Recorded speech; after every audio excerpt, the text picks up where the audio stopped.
Vous êtes prêts?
Môre almal, ek weet seker of my mic werk.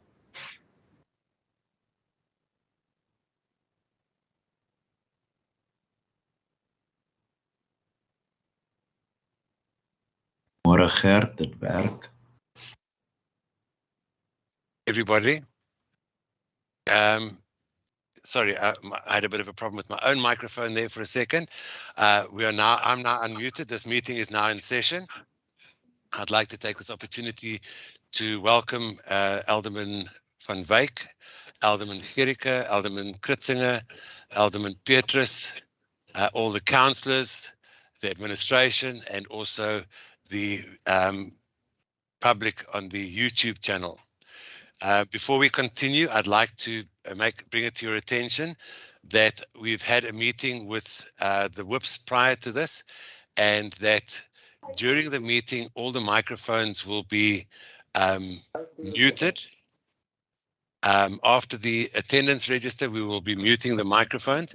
And should you want to raise a point of order, you can put your hand up and write your point of order. Councillors, please put your microphones off.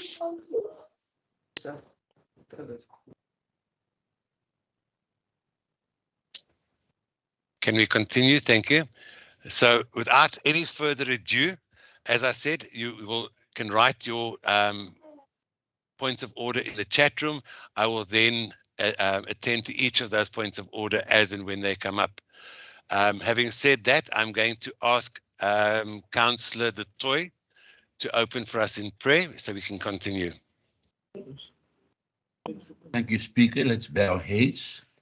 Heavenly Father, we come today to you to bring you honor and praise, to glorify your name, because you are holy, holy, holy.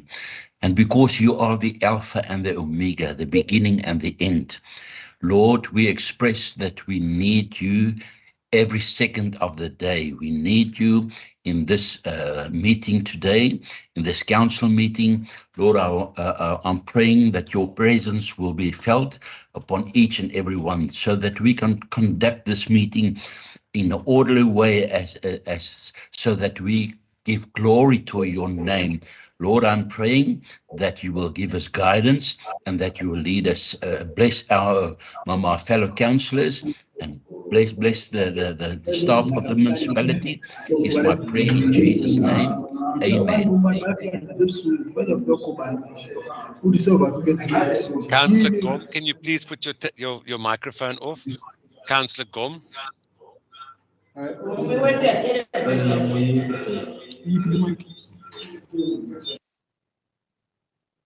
Thank you very much, Councillor Gom.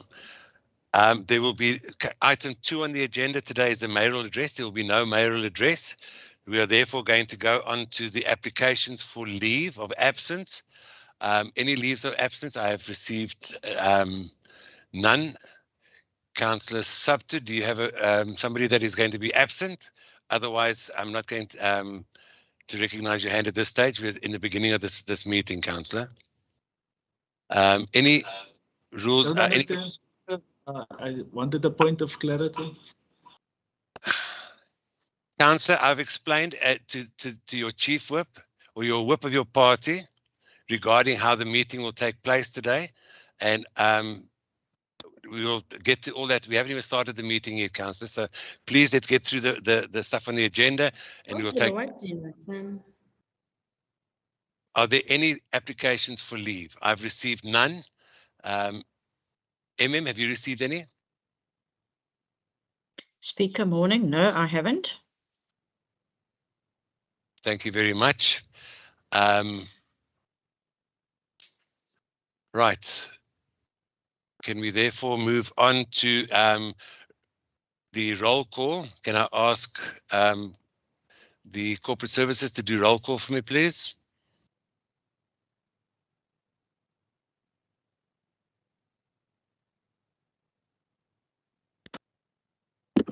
Morning, Speaker. Morning, councillors and officials.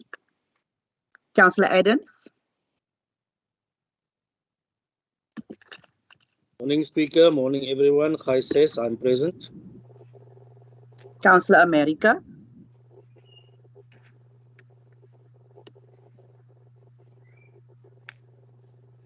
Councillor Barnard, Good morning, Rosemary, present. Councillor Brown, Good morning, present. Councillor Buys, Goeiemôre teenwoordig. Councillor Clark, Good morning, present. Councillor Cronje, Morning, present. Councillor Du Toit, Good morning, present. Councillor Esau, Môre teenwoordig. Councillor E.D. Vigland, Good morning and all present. Councillor R.G. Vigland, Good morning, colleagues present.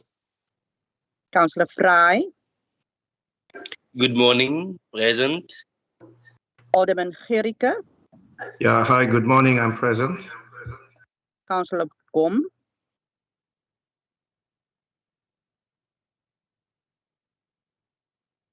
Councillor Greef, Goeiemôre almal teenwoordig. Councillor Goldtick, Good morning, Councillor Gultig present. Councillor Hani, Good morning, I'm present. Councillor Hector,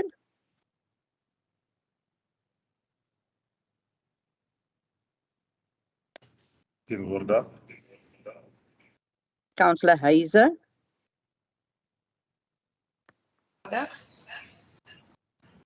Councillor Hill, Hill present. Councillor Jantjies, Very good day, Speaker. Present JJC. Councillor J,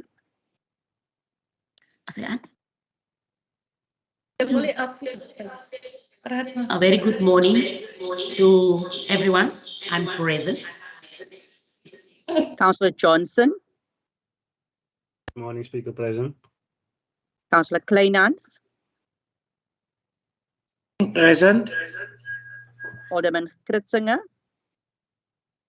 Good morning, present. Councillor Kruger, Morning, present. Councillor Lento, Molweni ndikhona ndingeli. Councillor Lose, Good morning, Councillor Rosa is present. Councillor N.M. Lau, Teenwoordig.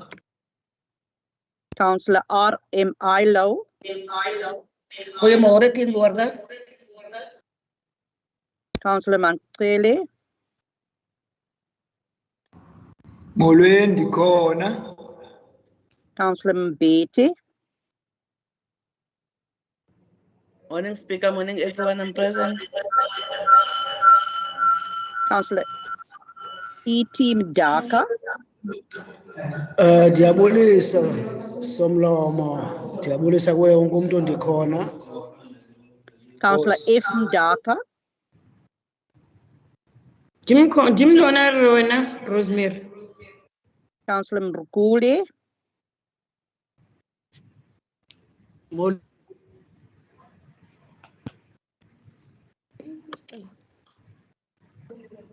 Councillor Kameli,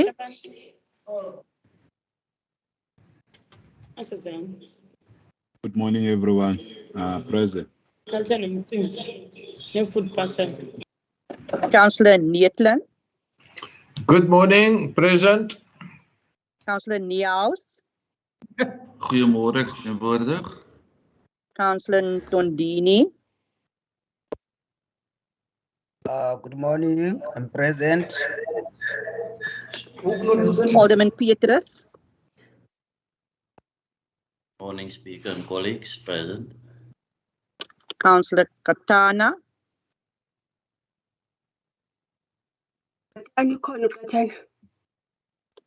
Councillor Gampi, Morning, present. Councillor Rosa, Good morning, everybody. I'm present. Councillor Cyphers, Good morning, everybody. I'm present. Councillor Saptu, Present. Councillor Simmers, Morning, present.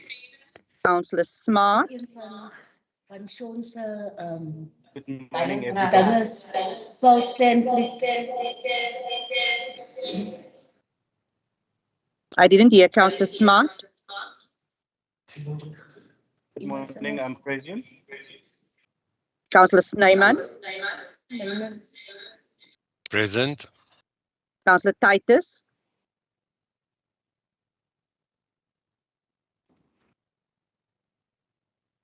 Councillor Toto,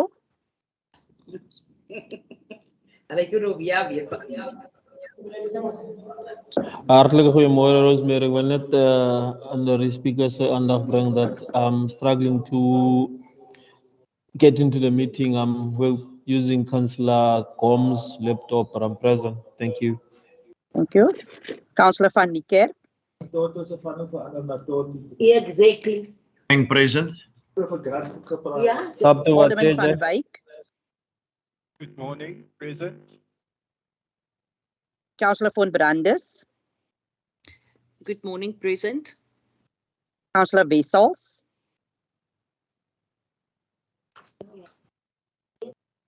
Present. Councillor Windwaai. Goeiemôre almal. Teenwoordig Rosemary. Thank you, Speaker.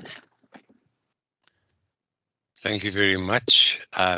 Having said that, I'm now going to revert to the discussion that we had this morning with the whips, and all the mics will be muted until such time as it is turn to speak.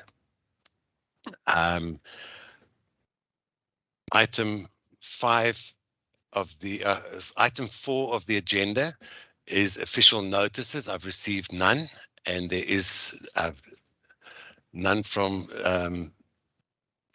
the MM. I'm now going to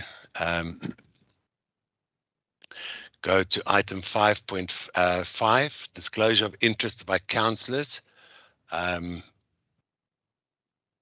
Of the interest of councillors, Schedule 7 of the Code of Conduct for Councillors, Item 6, verklaring van belange van raadslede, disclosure of benefits of municipal staff members, Item 5 of the Code of Conduct for municipal staff members. Are there any councillors that would have anything to declare? Councillor Subtu, your hand is up. Do you have something to declare? No, Speaker, we must object to this manner of having a council meeting. Speaker, surely we must discuss this, that we are muted throughout the meeting, Speaker. You're not even allowing points of clarity at this particular point.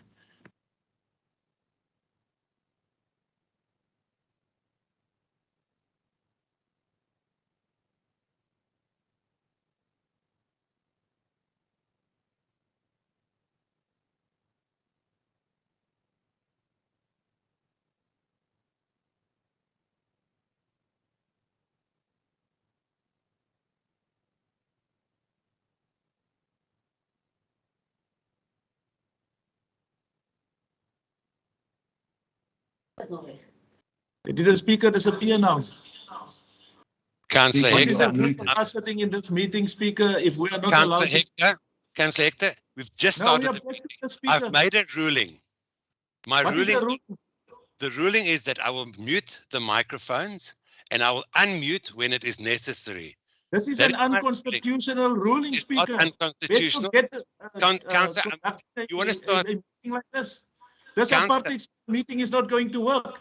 Councillor, I'm gonna start off this meeting with a very bad way, and I'm going to give you your first warning. I have made a ruling. I And am not going to be silenced in this undemocratic way. You have It is not elected any good 10:15. person, any good councillor to Councillor, be on this council. You're We going are to not be. going to be handled this apartheid style way. I'm I calling you object out to a this. second time. My ruling is that we are you going can to do this in that try way. and silence me as much as you can, Speaker. Not even apartheid could silence us like this. I Councillor, object to be treated I'm this. now going to. I'm giving you your second warning. You and can I warn me will- as much as you want, Speaker. You Thank you can very call the much, police and Councillor. throw me in jail as well. Get I'm me into going that to council eject from meeting. this meeting. Thank you. And it is now 10:15. I'm ejecting Councillor Subtu for not adhering to rule number 4, the interpretation of the rules of the Speaker in application to the interpretation of these rules and other procedural matters not dealt with the rules is the ruling of the Speaker. You've also been given your 3 warnings, Councillor, so therefore you are shown that you do not want to adhere to these rules. You are therefore no longer in this meeting. Thank you. Councillor Hector, do you have something to declare?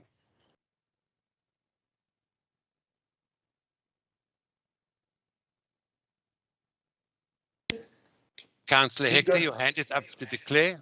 Jy die nou vir ons hier goed kwyt geraak. Van my chief hoop het nog die kans gehad om aan my te rapporteer die meeting wat julle nou gehad het. So die ondemokratiese besluit wat jy nou van praat. Councillor Hector. Speaker, ek wil weet. It is not my responsibility to carry over the message from your whip. Maar ek wil weet die ondemokratiese besluit wat jy nou van praat. It's not undemocratic. It's not an undemocratic Say jy is democraties. I'm making a ruling as the Speaker. And the Speaker, I've asked... Your ruling is undemocratic. Councillor, I'm going to ask you to stop it. I'm not going to tolerate this break of the order Speaker, for today. Ek sê vir jou, your ruling is undemocratic. Councillor, that is your prerogative. En dit ek gaan vir jou verder vra of jy rassist is. I'm giving you... Councillor, now that's your second warning. Ek vra omdat ek vra of jy rassist is, jy moet net antwoord nee of ja. Ek is nie 'n rassist nie en ek neem beswaar daarteen en ek sê vir jou trek dit terug. Ek vra vir jou of jy rassist is. I'm going to ask you to withdraw it. You're vraag inciting is racism.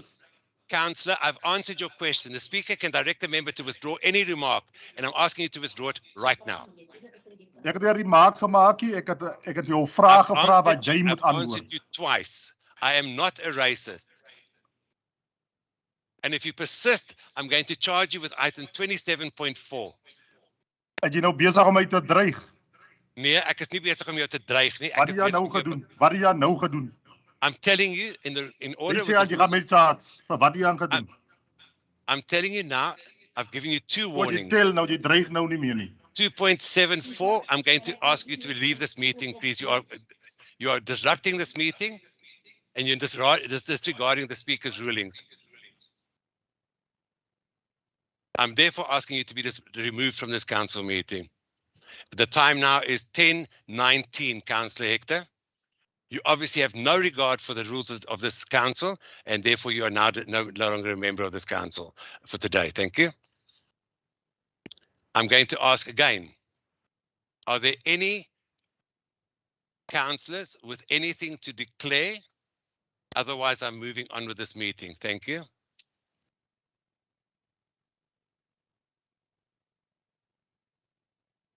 Thank you very much. I've had no answers to that. I'm therefore taking that nobody is declaring anything in this meeting. I'm going to take the liberty, as it is my discretion, to move forward items 13.1 and 13.2.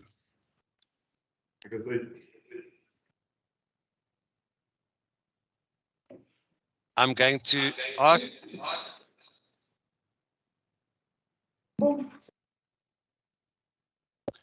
I'm going to ask Alderman van Wyk to bring in this item. He's going to table the budget or the adjustment budget of 2021-2022.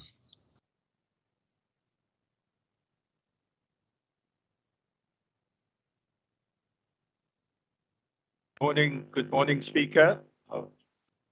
I'll struggle a little bit to unmute my mic there. This relates to 13.1, the adjustments budget, and it's an adjustments budget that needs to be tabled within Council as a result of amended allocations that have been published by National Treasury, which were dated on the 25th of March 2022. Firstly, there is an item of 4.25 million rand being an integrated national electrification program municipal grant that will be allocated to George for the 21-22 financial year, an increase of, as indicated, 4.25 million rand. There is also a PTNG, which is a public transport network grant, PTNG, being an amount of 26,597,000 rand. Alderman van Wyk, I need to stop you there. I've muted you. Unfortunately, your sound is terrible. Can you just adjust your microphone? I'm sure that we have other people that are complaining about it as well. Could you just check your microphone?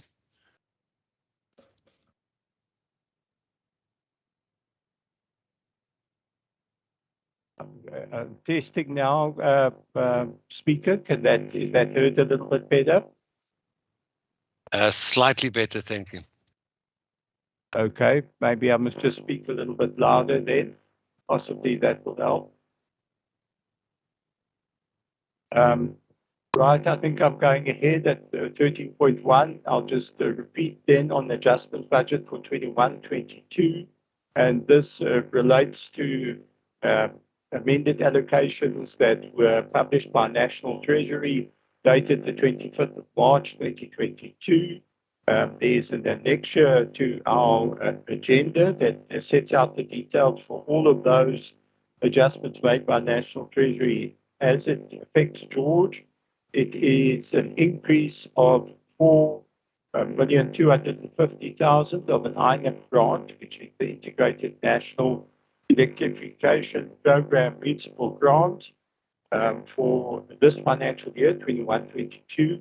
We've also received an additional PTNG, which is the Public Transport Network Grant for the 21-22 financial year of 26,595,000 rand.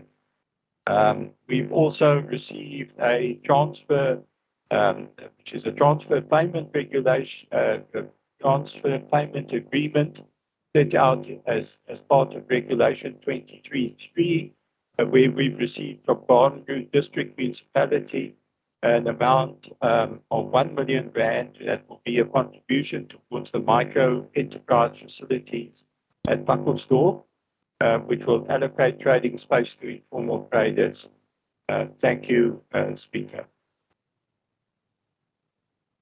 Mayor, unfortunately, I'm going to have to ask you to repeat that because I battled a little bit myself and I've had phone calls saying the same thing. If I can ask you to maybe just check your microphone or maybe use another device, Mayor. Unfortunately, what you've got to say is very important, and I'm therefore going to ask you to please repeat that. I'm going to give you a minute to sort your microphone out so that we can continue this meeting, and that there's nobody that says that they didn't understand or hear you. Thank you very much for that. I'm going to give you a minute.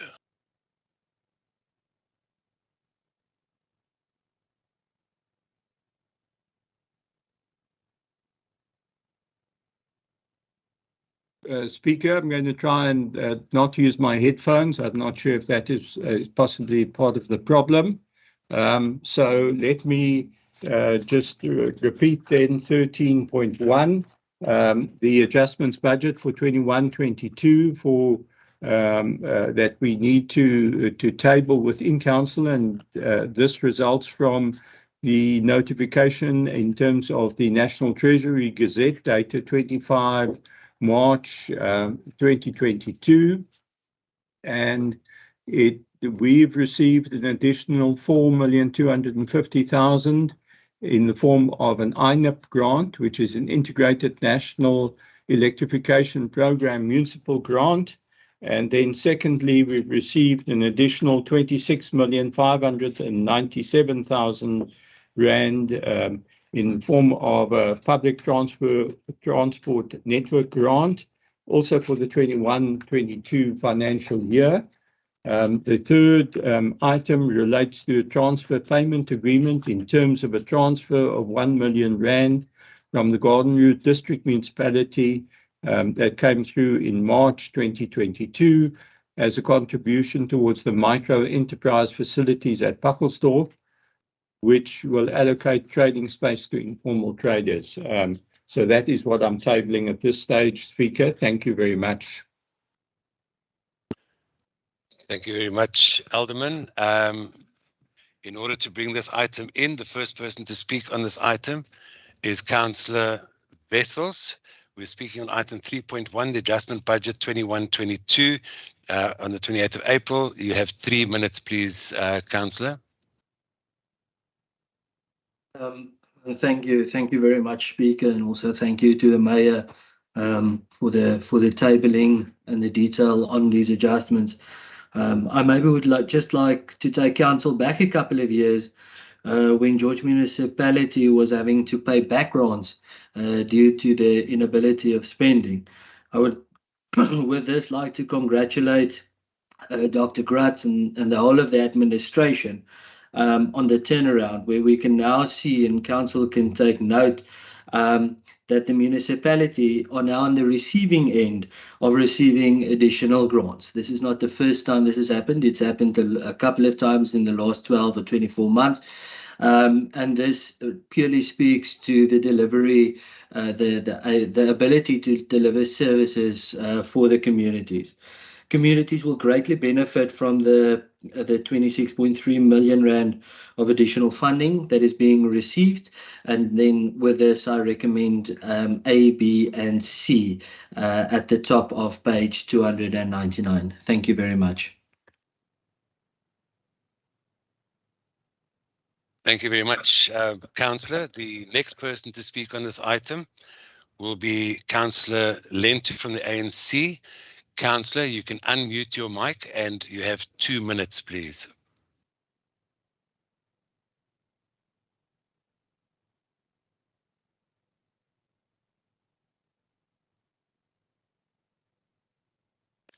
Councillor Lentu, you have 2 minutes. Your mic is enabled.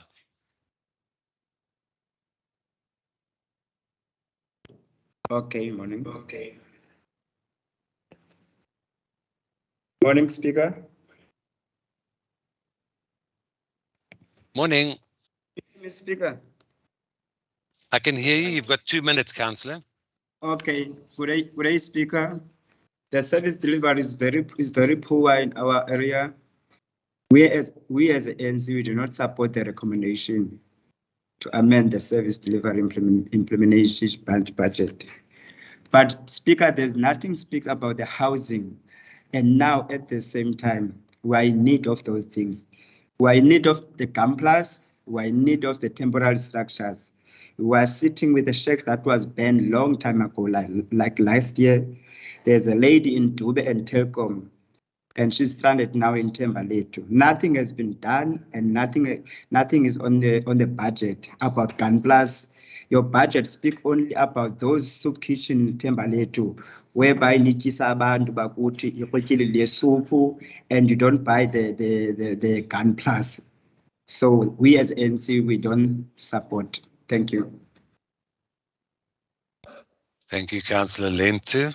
Councillor Sabtu has unfortunately been removed from this meeting. The next person to speak on this item is Councillor Gericke. You have 3 minutes. Please unmute your mic and you can go ahead. Your mic is enabled.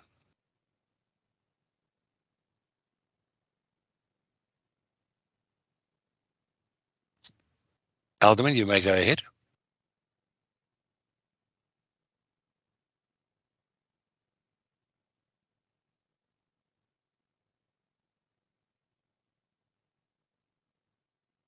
Alderman Gericke, you may go ahead. Your mic is enabled and you can unmute yourself.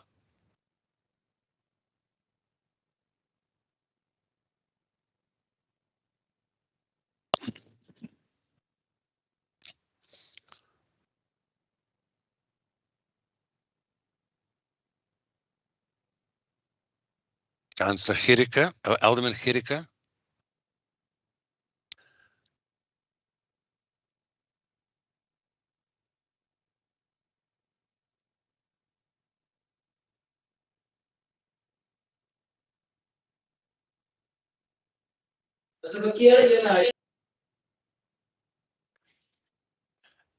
Alderman Gericke, you are online and you are able to talk. You are not unmuting yourself. I'm watching your hand. Speaker, can you hear me? Yes, now I can hear you, Alderman. You've got 3 minutes. Okay. Just for the sake of the record, I am not on my device, on my laptop. I've just been called by your PA now on my phone. So this is where I tune in. Can you hear me? I can hear you loud and clear, Alderman. Can you open up Councillor Base's device for me that I speak from this device, please? I will do so. Give me a second, please.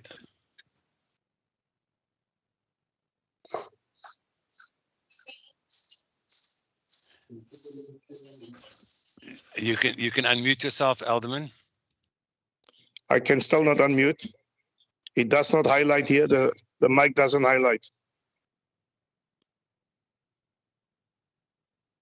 Just 1 second. We're trying to sort this out. You can come up now. You can unmute. Okay, can you hear me now? I can. If you could just put your own microphone on your phone off, please. You've got 3 minutes. Okay, that's fine. I am on the device now. Thank you very much indeed. Mr. Speaker, with regard to the adjustment budget, just a couple. I just want to understand the micro price facilities at Packersdorp, the R1 million that's there. Can the mayor or the MMC for finance elaborate more on this and what the plans are there, please, on the micro price? And then the problem that we have at the moment, and it's actually, to use the word, it's a disgrace that the emergency structures, that there's no funding allocated for the emergency structures, since people are in dire need, and also for that black gun plus in dire need. This is after I've written to the MM, the mayor, and the MMC for human settlement. The only person that answered there was the MMC for human settlement, Elder Basil Petrus, that said that they are working on this, but ever since a month or two ago, we have not received any answers. So we are entering the winter stage now. We need to understand what the position of the municipality is in terms of budget for the emergency structures. These structures are needed by very poor, extreme poor people that cannot afford. I have written in that mail about an 80-year-old lady that's lying on the floor, and in that same house is a 15-year-old infected by HIV, and nobody has even responded to that request. Now, the other problem that we see here, or concern that we have, is with the GIPTN project, and although it speaks about the road rehabilitation, I wonder if we understand that there's only 5 years left of the 12-year contract, and if we don't sort out that public transport system, after the 12 years, we may end up in a mess in this George, where people will not have transport, where there will be violence in that industry, and therefore a call on the ruling coalition to make haste to intervene there on an urgent basis, so that it's just sort with the taxis. Because even after the 12 years, and you must read the contract correct, even after these 5 years that will lapse now, if there's no intervention, the buses will end up as they've ended up in Port Elizabeth, standing on blocks, and there will be no mobility for our people, and the taxis will also be in disarray. And we are seriously calling on you to make haste to sort out the public transport system, so that there is a succession plan even after the 5 years. This is our submission, Mr. Speaker. I would love to hear from the mayor or from the MMC for finance the position on emergency structures and the position on the gun plus for the people. Dat lyk ons met 'n handjie hou hier vir ons mense, vir die arme mense met ons nou staan in Subat.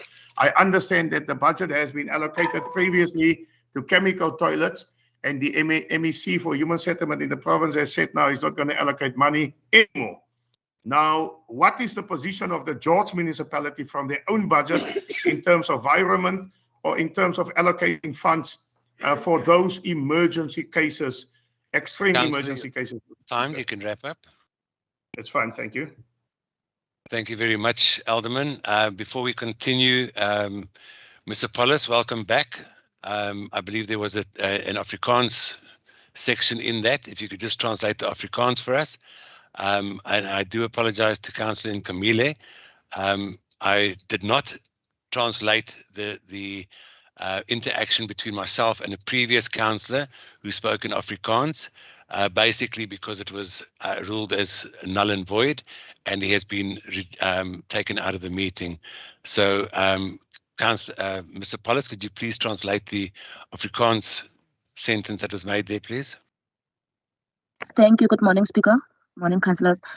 Into ibithethwa phayana nguceba uthi makukhawulezwe ngokungxamisekileyo malunga nezi zinto zingakhange zabonelelwa apha kule budget. Abantu bethu bahleli khona emngciphekweni futhi kuza ixesha elibandayo ngoku. Uthi ke makukhawulezwe ufuna impendulo uba kwenzeka ntoni na, kutheni kungakhange kwabekwa mali bucala malunga nezi temporal structures nezi gun plus kuthethwa ngazo. Nkosi.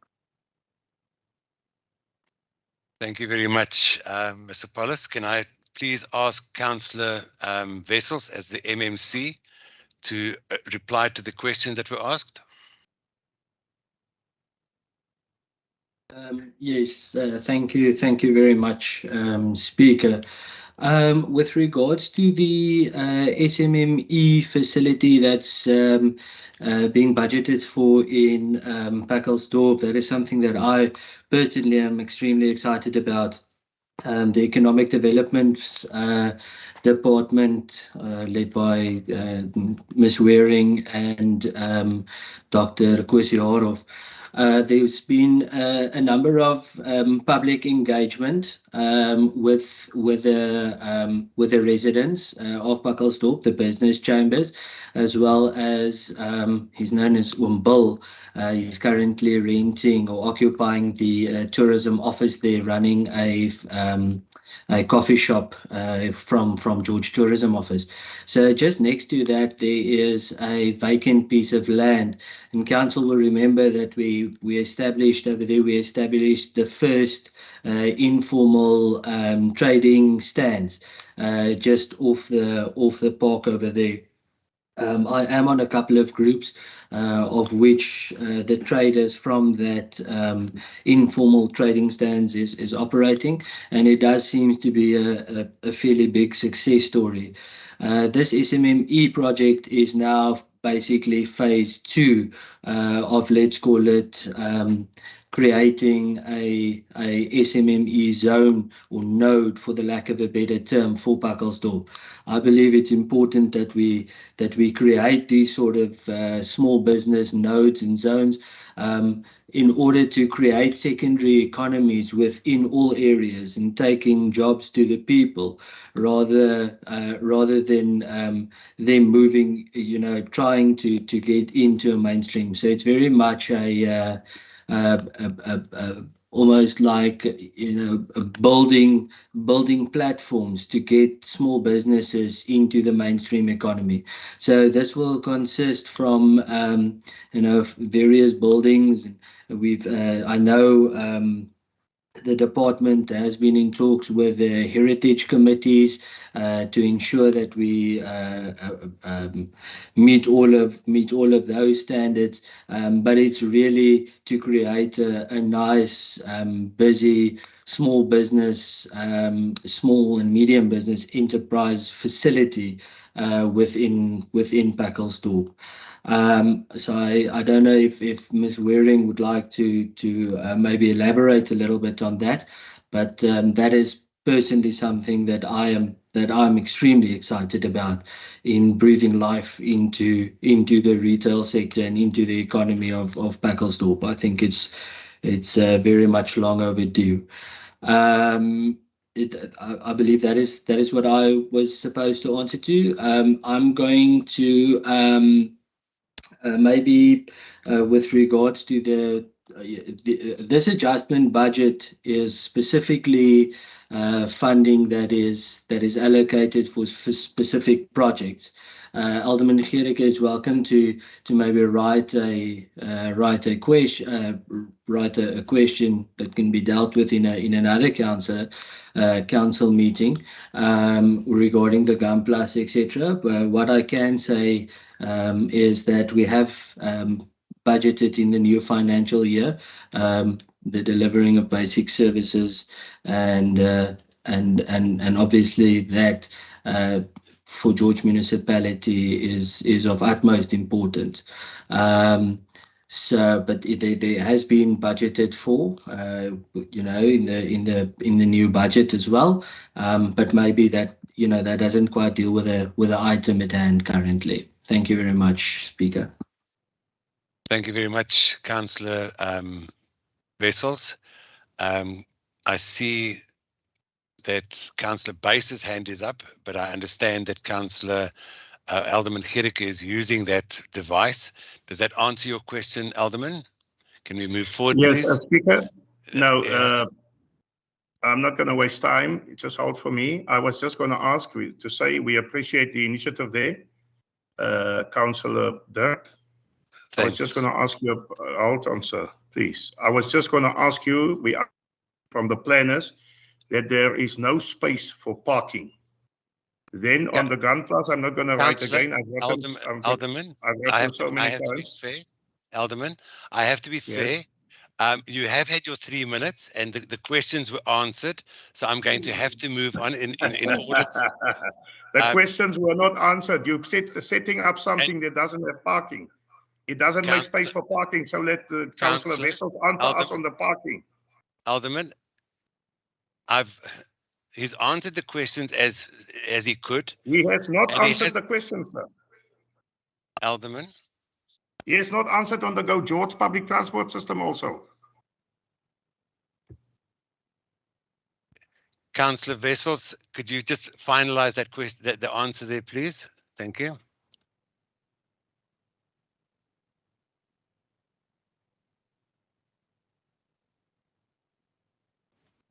Councillor Wessels, your mic is, you can unmute. There we go now. Thank you, Speaker. Yes, I did put in the chat box. Thank you very much, Alderman, regarding the parking at that facility. It's something that I'll take up with the department. I'll definitely get back to you. And thanks for the vote of appreciation. I think it's very important to start to breathe life into the economy of Pacalsdorp, like I've mentioned. So yes, I take note of the parking situation, and I'll ask the department that they just get back to us with regards to that. There will also still be quite a number of public engagements, I believe. So yes, and I believe that was what I was supposed to answer on.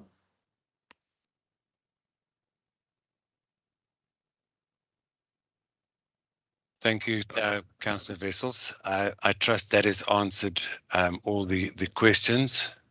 Alderman Gericke. And he has invited anybody that has any further questions to address the needs after the meeting. With that, I'm going to ask that we continue with the next speaker on the item, and that is Councillor van Branders. You have 1 minute.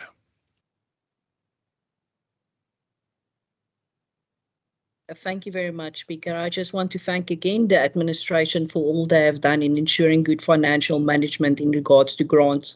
Today we see that we are again fortunate to get additional funding to George. I therefore second the recommendation of Councillor Dirk Wessels. Thank you, Speaker. Thank you very much, councillors. As I said at the beginning of the meeting, if you have a point of order or point of clarity, which we've discussed at the WIPS meeting this morning, please type your point of order with the reference to which rule of order and what the rule of order is, so that I can make a sound decision based on what you've said, so that I do not interrupt the person speaking on the floor unnecessarily. and I will get back to you and give you the exact reason as to when, or give you the opportunity then to claim your point of order on the floor. So if you have a point of order, I'm going to ask you to type it. I say this at the beginning, and the same goes for a point of clarity, so that we do not interrupt the people on the floor during their time. That way we are giving them their full opportunity to state their point. So there are 2 hands up at the moment. If there is a point of clarity, Councillor Nkamile, please state it in the chat box. Up until now, we've dealt with 1 item only, and I've seen no reason for a point of order. And I think the questions that were asked have been answered. So therefore, for the sake of the meeting going forward, Councillor Base, your hand is still up, and Councillor Nkamile.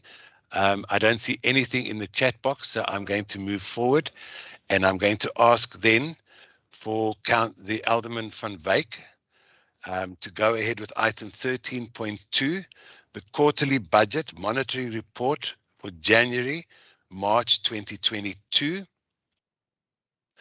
And then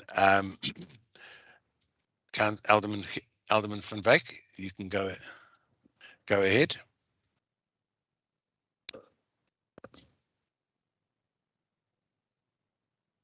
Sorry, Alderman, Councillor Nkamile, have you written your items in the chat box, please? And Councillor Lowe, the same. I see your hand is up.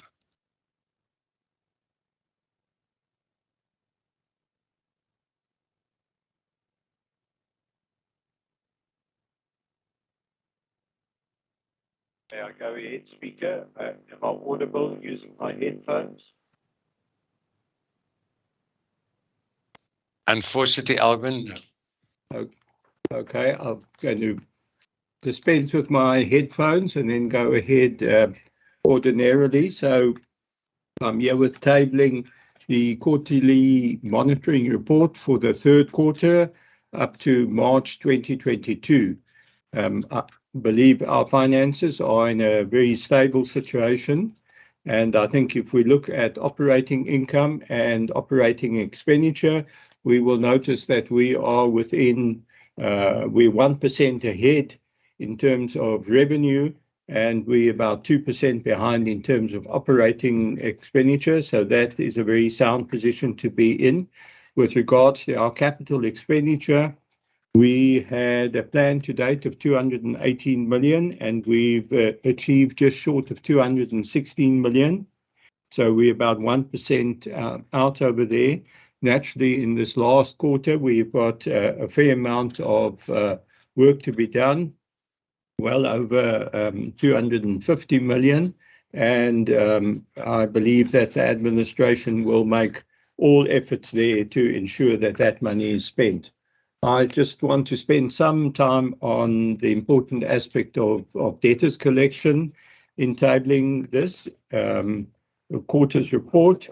If we look at our debtors collection over the 9-month period since July 2021, we will note that we have collected at 96.4%, which is a pretty good state of affairs, and we trust that administration can increase that further, because every 1% on our collection rate represents an additional 16 million rand in cash flow. If we look at our monthly billings, the average for the 9 months to date is 136 million rand, which I believe is very satisfactory, and it reflects what appears to be a reasonable increase on 2021 and 2020. I think Council will recall that we entered COVID during March 2020, and we then saw a dipping of billings at that stage. There were billings of only about 90 million that were entering the system at that stage. And in 2021, in April 2020, in 2021, this figure was around about 94 million. So the current 136 certainly does represent a much higher level of business, and it is something that administration should be looking at quite closely to see what the changes represent. In terms of debtors, over 90 for those over 90 days, they are at present 228 million rand, which compares to a year ago's 216. So there's been an increase of 12 million rand at this stage over 90 days, which is a relatively small percentage, and also when compared to April 2020, where we had 152 million, you can see that the jump from 152 to 216 million represented an increase of 64 million in that particularly difficult year that we had during COVID. So with that, I would then like to table this report, and further comments can then be provided by the MMC for Finance. Thank you, Speaker. Thank you, Alderman van Wyk. I'm going to reiterate before we go over to the next speaker on this list that the points of order need to be typed in the chat box with the point of order and the reason, so that we do not interrupt people unnecessarily. And then I will give you feedback once you've given your reason as to what your point of order is, whether I am going to allow the point of order, as it is my duty to do so. Councillor Nkamile, if you have a point of clarity, that will be dealt with, but you also need to put that in the chat box. I'm going to say the same for Councillor Faith and Darker. Your hands are up, I see them, but I will notice them once you have followed and put your stuff in the chat box, so that we do not disrupt this meeting unnecessarily. You are welcome to put them there. Your points of order will be recorded, and I will get to them and I will reply to you in accordance to that. I'm therefore going to ask that the next person to speak on this item is Councillor Wessels. And Councillor Wessels, you have 2 minutes to continue with your presentation or your remarks, please. Councillor Wessels, you may unmute yourself. Thank you very much, Speaker. Thank you also to the Mayor for the tabling. Yes, on the capital expenditure side, George Municipality is currently 2% behind on the SDBIP, sitting at 47% of our original budget and 32% of the adjustment budget that was approved later on by Councillor. On the operating revenue side, we have a 2% over collection on water, and this maybe is a good indication of the influx and the so-called semigration to George. It appears that load shedding, together with people moving off the grid, has also led to an under collection of about 2 million rand on electricity.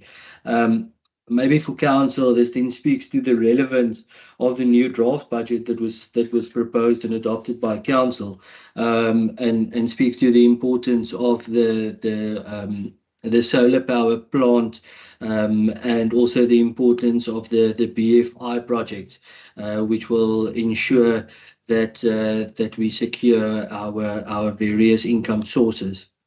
To date, we have received 63% of our build budget, which is 15 million ahead of the SDBIP. And this is usually from annual payments, and this usually smooths over a 12-month cycle. On the operating expenditure side, employee-related cost is showing a 5% variance. This is due to vacancies that was not filled. But council does know, and we all know that there's currently a huge drive on to get these critical posts to get them filled. Maybe a little bit of a better bill for tongue-in-cheek for council. There's a saving is generated because of the increase for councillors that was budgeted for, but that is not taking place. There's also 8% variance on the inventory consumed on the streets and stormwaters. This is due to the great reaction. Your time is up. Please sum up. Okay, 8% variance on the stormwater. That is for the influx. Yes, I'll then on page 356. This is for council to take note of.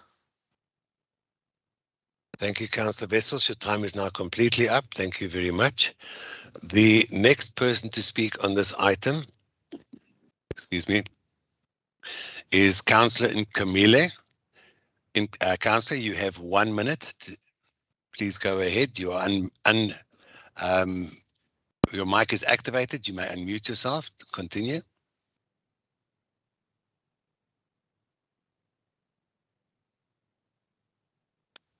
Councillor, there you go. Thank you. Yes, Speaker. First of all, this is totally out of order. The way we are being controlled in this council meeting is totally out of order. We cannot write all the time in the chat box. And then this is not what we agreed on in the week's meeting. Yes, yes, Speaker, allow me to talk. Please speak to the item. Before I speak to the item, No, I am not going to control us. No, I'm going to ask you to speak to the item. In the rules of order, Rule 30.2 doesn't say doesn't state this what you are doing now. Councillor, read Rule 4. Councillor, I've made a ruling. If you don't speak to the item, I'm going to give you a warning, Councillor. You are on 1 minute to speak about the quarterly budget monitoring report. You are also totally against the constitution of this country. Councillor, you have methods to go about that, and I'm not going to allow. And then if you are controlling us in this manner, I'm going to give you a second warning, Councillor. The time now is 10:57. For what reason? For what reason? For not agreeing with you. Because you are subjecting us to breach of rules. There's you no are relevant. also breaching the rules. Rule number 30 doesn't say this. You must raise your hands and then you speak, and then the other person doesn't say you must go and write on the chat box. What rules are you using, Speaker? I'm going to ask you to please remove yourself from this meeting. You've been given two warnings. Because I've given a ruling and you are disregarding the ruling. What kind of ruling is that? It's totally against what we agreed on in the whip meeting. Rule 27.2.7. I've asked you to stay relevant. You refused. Speaker, it is now 10:57, and your interpretation and my interpretation of the rules are different. It is 10:57. I've removed you from this meeting officially. I've asked you to stay relevant, and you've ignored me on 3 occasions, Councillor. I will not take ill discipline. This council will be brought back to discipline, and if it's the last thing I do, but if I ask you to stop doing something, I'm not making a joke, I'm being serious. We have got serious business of the work, and the ruling says that you speak to the item, and if it's irrelevant, I have the right to stop you. Thank you very much. The last person to speak on this item is Councillor Kritzinger. You have 1 minute, please.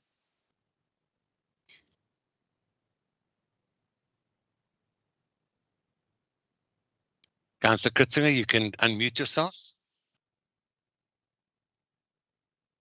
I second the proposal that was made by my colleague. Thank you. Thank you very much. Councillors, having said that, we are going to go back to the agenda. Thank you very much for your diligence and your understanding for the reason for bringing that forward. I'm therefore going to go on to item,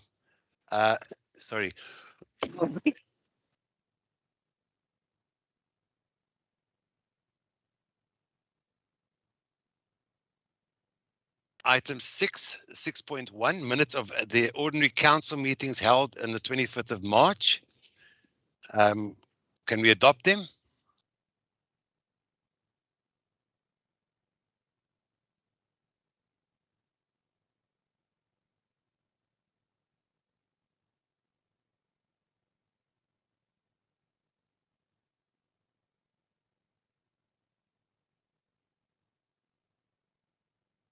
Adopt them.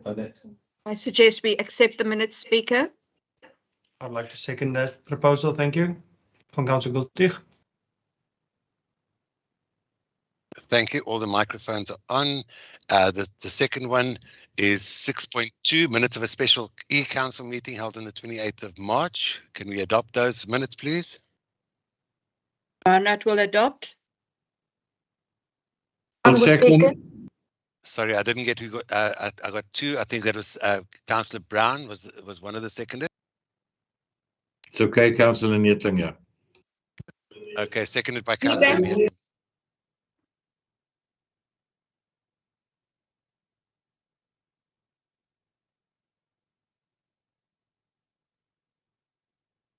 Speaker, point of clarity, please.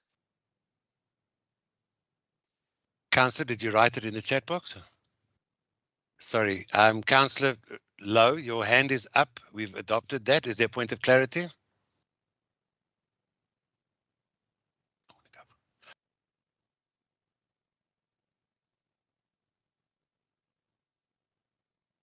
Councillor Lowe, and Councillor Base, Councillor Ndaka, and Councillor Viljoen, your hands are up. Before we continue to the next item, I see nothing typed in the chat box. Speaker, sorry. It's so Rosemary speaking. Yes, Rosemary. Sorry to interject. Councillor Giltick was not present at the first meeting, the one of the 25th of March. So he cannot second. Thank you very much. Can we Councillor have? Vessels will then Donna second. Toy will second, Speaker. Okay, we've got Councillor Vessels that is proposed or seconded in place of Councillor Giltick. Thank you. Thank you very much, councillors. I don't understand why the hands are up. I've asked quite clearly that if you have a reason for putting your hand up, that you could please just let us know what it is about, because at this stage of the game, we do not have any points of clarity. Speaker, point of clarity. Thank you. Councillor Faith. Yes, Speaker. Councillor, I'm asking you very nicely and with all due respect, what is good for the goose is good for the gander. Can I ask you to please type your point of clarity in the chat box? Because at this stage of the game, we've just... I can't type now, Speaker. I've been trying to type this thing, but it cannot write this thing. Councillor, you are obviously with your other councillors in a chamber, because I can hear the echoing. One of them can surely type in your point of clarity, please. And in the meantime, while you do that, can you ask IT, because everybody is... Speaker, for your information, I'm sitting alone. I'm not with other councillors. I don't know who told you that I'm sitting with the councillors.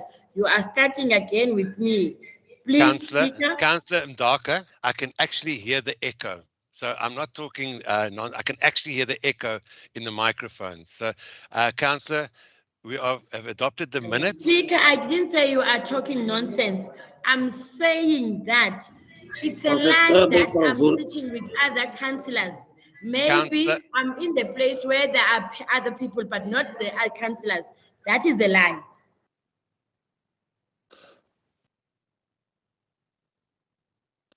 Councillor, we've adopted the minutes, and the point of clarity is there is no reason at this stage of the game that we're talking about minutes. Mr. Speaker. Yes, Speaker, Marlene Viljoen, just now, she said point of clarity, Speaker, and you let her speak. But it's fine, Speaker. Let me not speak. Councillor, the community is watching us. Councillor Ndaka. Councillor Ndaka, I'm going to mute everybody again. Councillor Ndaka, go back to the sound, and you will hear that I asked her to type her question or a point of clarity in the chat box. So I'm pointing it to everybody. But this is not fair. You cannot manage us like this. Sorry, Speaker, because you've removed my colleague from the meeting just for expressing his feelings, just for expressing how he feels about the way the meeting is being conducted. Is that fair, Speaker? Is that fair to remove my colleague? It is not fair. Councillors, I am not going to allow this meeting to disrupt. I have made a ruling. If you are not happy with the ruling, then as I've said in the past, you can challenge it outside this meeting, where I will gladly explain my points and everything to you, but this meeting will not disrupt into a disorder. We have no reason for points of clarity at this stage. We have literally adopted the minutes of the previous meetings, and I'm going to ask again, councillors, everybody has the ability to write in the chat box. Nobody has said to IT that they cannot. Nobody has pointed it out. And the reason why I know this, because I'm actually sitting with IT to make sure that there is no misunderstanding. So my rulings are being based on fact. And it is quite simple that in any case, whether we were in a virtual meeting or whether we are in a plain meeting, your point of order needs to be explained before it is accepted. It just happens to be a lot easier in this format so that you can type it, so that we can see your point of order, and I will recognize it if it is a valid point of order. And I will also give you the reason why I do not accept your point of order if it is typed in. Thank you very much. I'm going to continue this meeting with the next item, which is item 7, minutes of the executive mayor in committee meetings. I'm going to ask the MACO members if we accept or take note of those meetings, because we cannot debate them. I'm therefore asking that a member accepts those so that we can move on to the items for discussion. Councillor Johnson, accept. Councillor Mbete, second. Thank you very much, Councillor Mbete and Councillor Johnson. Moving on, we're going to now move to item 7.1.1. Speaker, please check the chat box.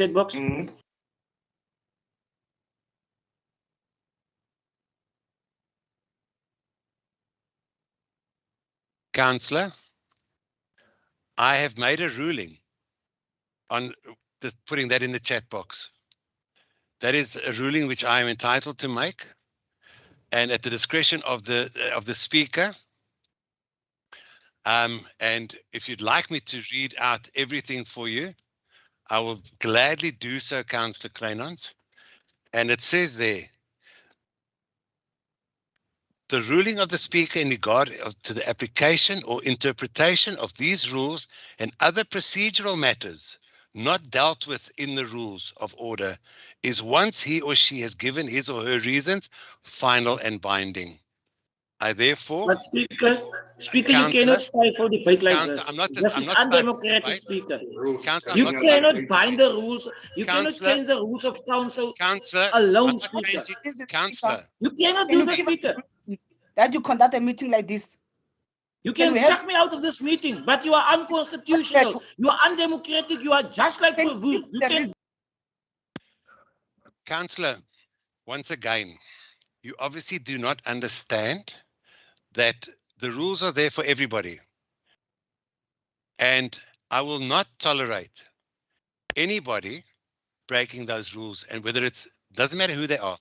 And your allegations and your remarks regarding Verwoerd and that are totally unfounded and also racist, in my opinion. So I'm going to give you, Councillor Kleinans, a warning, because you may not use that type of language in a meeting, and that's item 27.2.4. And the time now for your first warning, Councillor Kleinans, is 11:10. I'm therefore going to continue with this meeting. As said, I am not going to allow any further disruptions to this meeting. We've asked that we do it respectfully, and I'm therefore respectfully asking that we move on to item 7.1.1. The approval of the gender equality and disability policies. The first person to speak on this item is Councillor Adams. You have 2 minutes. Councillor Adams, you may unmute your mic. Good morning, Speaker. Can you hear me? I Can you can. hear me, Speaker? Thank you. Speaker, this item is to gain approval for the gender equality and disability policies. These policies are relevant to the gender and disability subsection. Attached as Annexure A to the gender equality policy, attached as Annexure B to the gender disability policy. Speaker, it is recommended that the gender equality policy be approved and workshop by council. B, that the disability policy be approved and workshop by council. I thank you. Thank you very much, Councillor Adams. The next person to speak on this item is Councillor Mankele. Councillor, you have 1 minute. You may unmute your mic.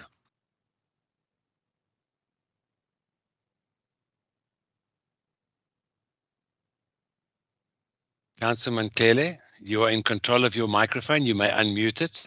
Your time will start once you've unmuted yourself.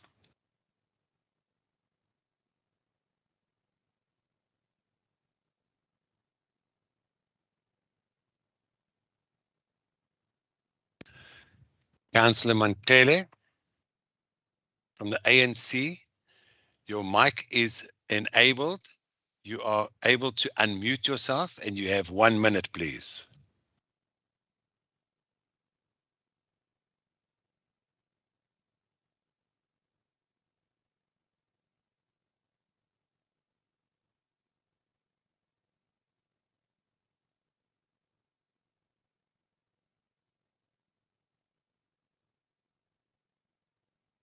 Darker.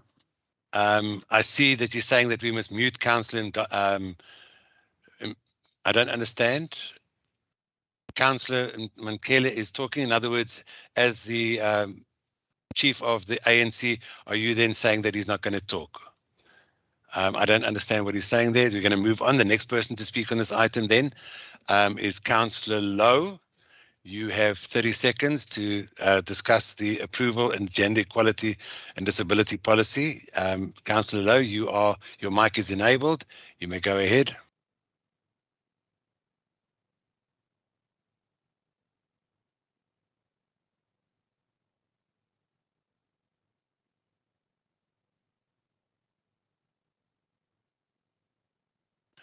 Councillor Lowe, I believe you have an issue. We're just going to give you a second because IT said that they have a problem with your unit. They're busy helping you quickly. I'm going to give just a few minutes just to let them help you. In the meantime, what I'm going to do, if I may, I'm going to ask Councillor Tampi to speak, and I'll come back to Councillor Lowe once IT has sorted out her computer problem. Thank you very much. Councillor Tampi, you have 1 minute, and your minute starts once you are unmuted and your microphone is activated. Thank you. Thank you, Speaker. We adopt the recommendations, but we just pray and just hope that these workshops, can they be workshop on the chambers? Because this thing of being workshop, being Councillor, relevance, please. Councillor, no, I'm being please. relevant. I'm being no, you're not being relevant. What you You're say talking about, Councillor, it is irrelevant. Councillor, you're taking a skip scope. Councillor, to say it. Councillor, it has got nothing to do with the item. No, Speaker. No, it says that. Much, Councillor. Now I'm stating a recommendation that can it be workshopped on the chambers, not here on Teams. It's got nothing to. That's got no relevance. It's got no relevance, Councillor. It does not. It does not have irrelevance to the item. Councillor, I'm going to give you a warning. Unfortunately, you just do not listen. No, Speaker, it's unfair. Councillor, I've made a ruling. I'm giving you a warning. There is no relevance to your statement. Thank you. Thank you. Thank you very much. Your minute is up. You've used it to argue with me, so we'll continue with the next speaker. Councillor Lowe, are you back online? Councillor Tampi, just for the record, The time is 11:16 when you were given that warning. So I want that on record, please. Councillor Lowe, are you back online yet?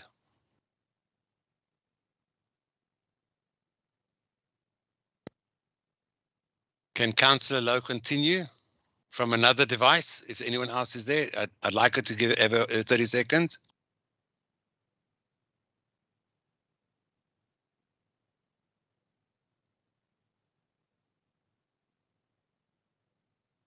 Councillor Mankele, are you able to give your 1 minute?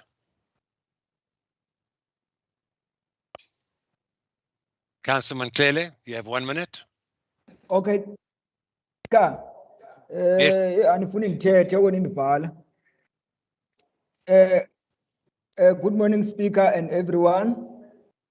As the ANC, we support this policy of disability, but we need this policy to be broad and open to all the areas of the George, like the Pakastop and Thembaletu. Also, our ward must have the programs of disability so that our community can understand, and also the workshop, please. On top of that, as the ANC, we are here because of the community. So we must support everything that is assisting our community. Thank you, Speaker.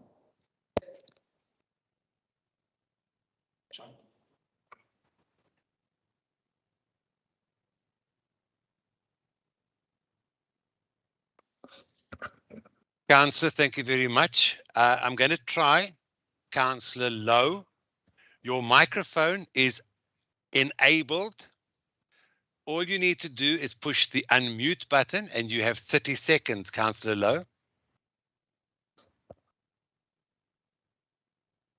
Okay, can we then ask for Councillor Lowe to speak on Councillor J.E.'s or no, rather Councillor Titus. I've already got her unmuted there. Thank you. Councillor Titus. Councillor Lowe can have 30 seconds on your device. I know she is in the same building. So Councillor Titus, your microphone is unmuted or enabled.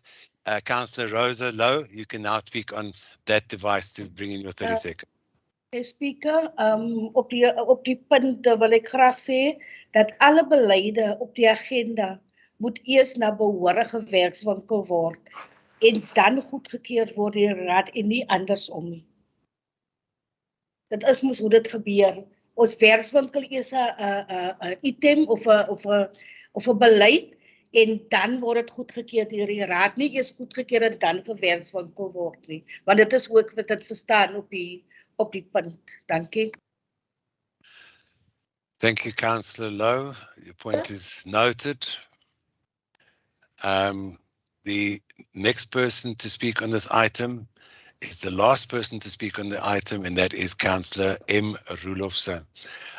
Then we'll go to the points of clarity. I don't see any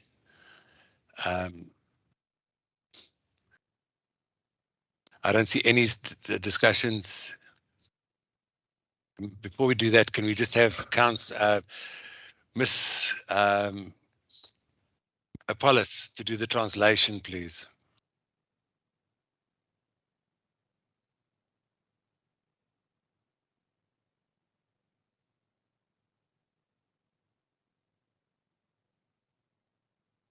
Thank you, Speaker.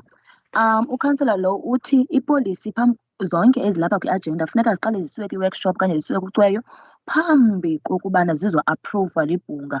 Uthi yena ucinga kufuneka kwenziwe njalo phambi koba zizophunyezwa i-workshop, ipolicy funeka qale zisiwe kucweyo neekhansila zonke phambi kokuba ziziswe apha kwibhunga.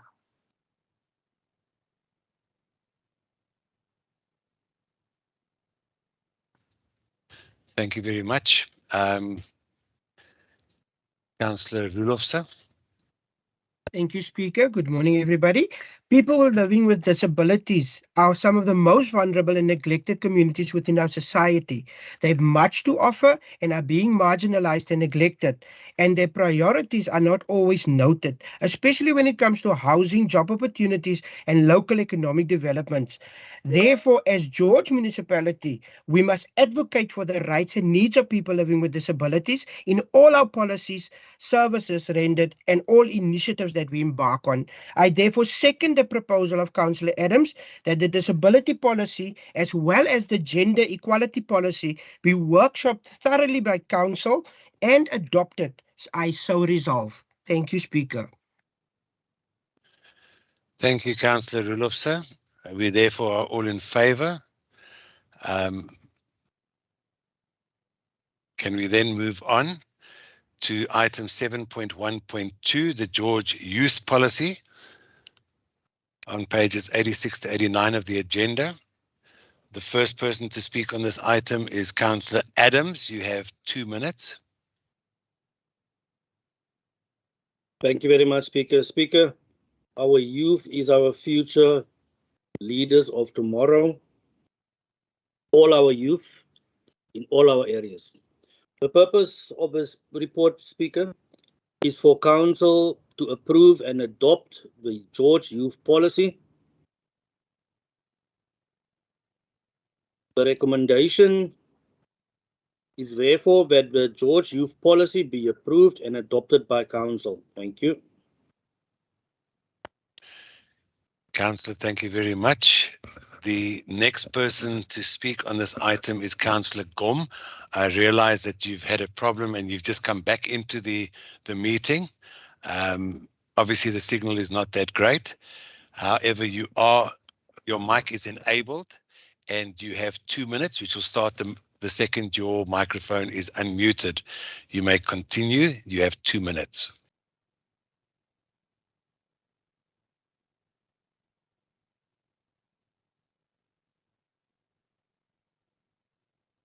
Councillor Gom, I know that you're back in the meeting because I did allow you to come back in. I saw you and I admitted you. So please continue. You have 2 minutes.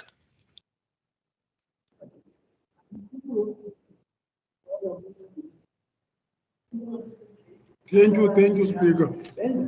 Speaker, njenge-ANC asinangxaki thina nepolisi ngoba ke asikwazi ukuphikisana nepolisi yethu.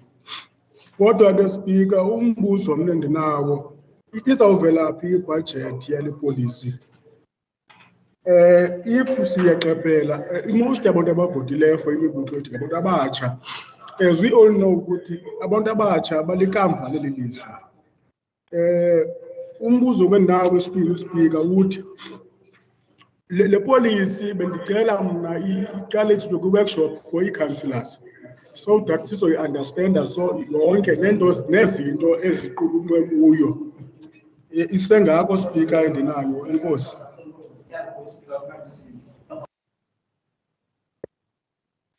Thank you very much, Speaker. We as the ANC, we don't really have a problem with the policy, and not that we have anything to add on the policy. But what I would like to ask, where will this budget come from for this policy? And I would like to put it under your attention that most people who voted for us was the young people, was the youth, and we all know what is the position of our youth, and that the future, they are the future. The youth is the future. So we want to know where will the budget come from, and these policies should be workshopped so that we can all understand the ins and outs and the nitty-gritties that are included in the workshops before these workshops can be approved in council. Thank you. Thank you very much, Mr. Pollis. The next person to speak on this item is Councillor Greef. You have 1 minute. Your mic is activated and you may unmute. Your time starts as soon as you are unmuted. Goeiemôre, Speaker. Eerstens wil ek vra asseblief 2021 was haar budget vir die jeug was haar begroting gewees. En ek wil graag weet vir 2022 2022 is George Municipality gebudget vir die jaar vir ons jeug. Want ek stem saam met my vorige kollega, want die jeug is die toekoms van môre. En wat gaan ons doen om ons jeug uit hulle penarie uit te haal? Want as ek sien, ons jeug sit op die paaie en niks doen, hulle het niks om te doen nie. Nou wil ek net graag weet, is daar gebudget vir die jaar vanaf George Municipality vir 2022 en die vorige budget, wat het daar gebeur, laat daar nie 'n budget gewees het nie. Dankie. Thank you very much, Councillor. I must however say, Councillor, akho nto nathi esinoyithetha malunga nale policy, kodwa ke sanqinelana ngesithethi besithethe ngaphambili malunga ne-future yabantu abatsha. Siyayazi into yobana abantu abatsha bayi-future yethu, futhi ke ufuna uqonda into yobana ithina ibhajethi, khona ibhajethi okanye khona uhlahlo lwabiwo-mali olubekiweyo bucala for abantu abatsha, ngoba siyayazi uba abantu abatsha bahleli ezikoneni, abaphangeli, bahleli ezindleleni, abananto yokwenza. Ngoku ufuna uqonda into yoba kulo nyaka ka-2022 ingaba ikhona imali ebekwe bucala malunga nokuncedisana abantu abatsha. Thank you very much, Mr. Paulus. Having said that, Councillor Greef, unfortunately, we are talking about the policy. So therefore, I'm not going to ask for the answers to those questions that you've made here. We are speaking about the policy, and the relevance of the budget at this stage of the game is not relevant in this specific item, but you are welcome to ask those questions to the administration at any time. Having said that, I'm going to move on. The next item, the next person to speak on this item is Councillor Kruger. You have 1 minute. Your microphone has been activated, and your minute will start the second that you are unmuted. Thank you, Speaker. I support and second my colleague, Councillor Adams. Thank you very much. Thank you very much. Much appreciated. The next item on the agenda for today is item 7.1.3, application to purchase a portion of the Truter Street Road Reserve situated in front of ARF 10476 of George.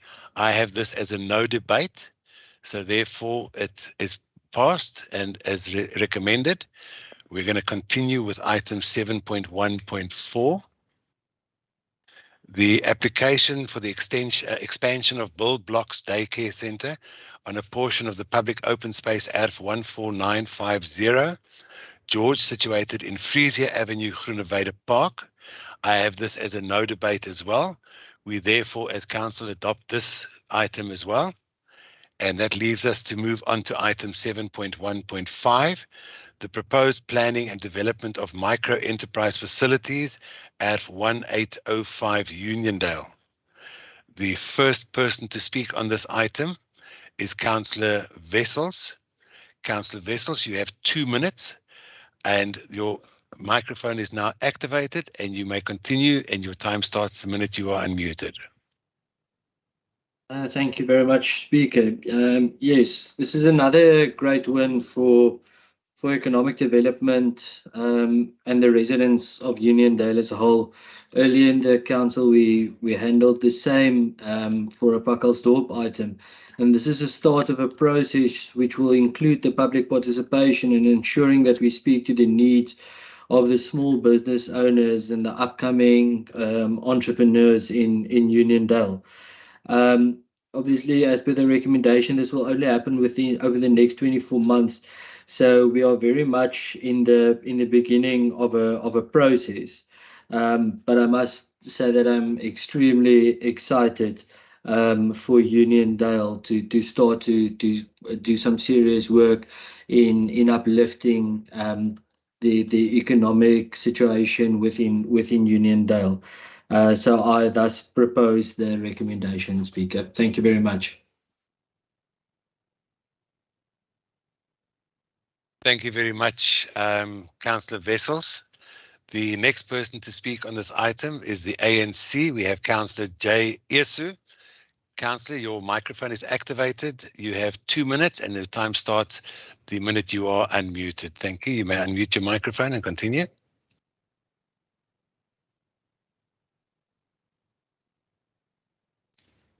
Councillor Esu.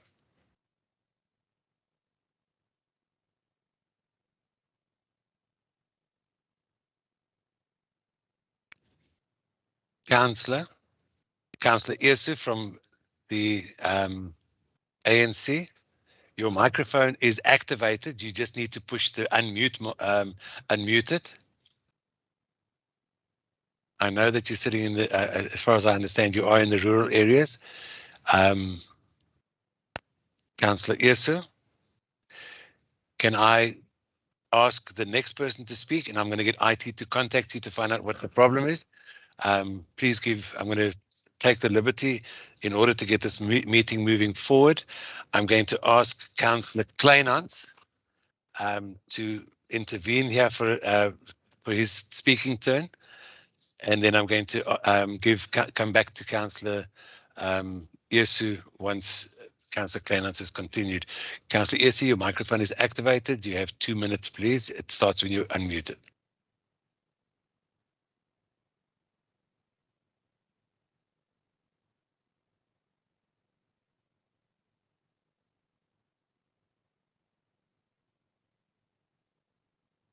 Councillor Kleinhans?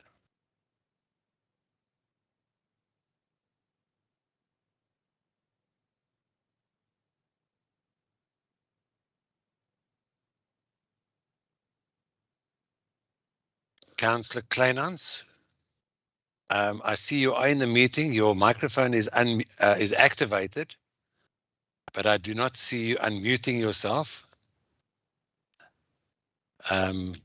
Is there? I see you've dropped from the meeting. Sorry. Can I go back to Councillor Esu? Councillor Esu, you can unmute and go ahead.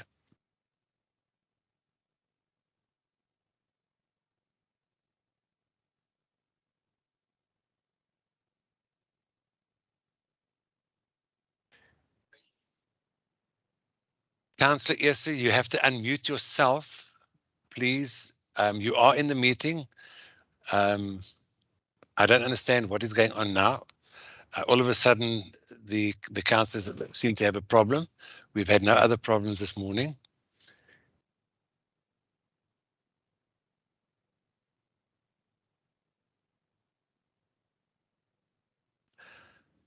I'm going to ask IT to please sort this out immediately.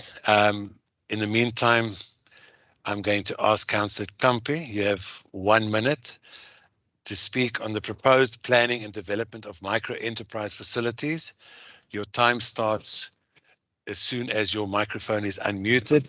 Your microphone is active. You can unmute and go ahead.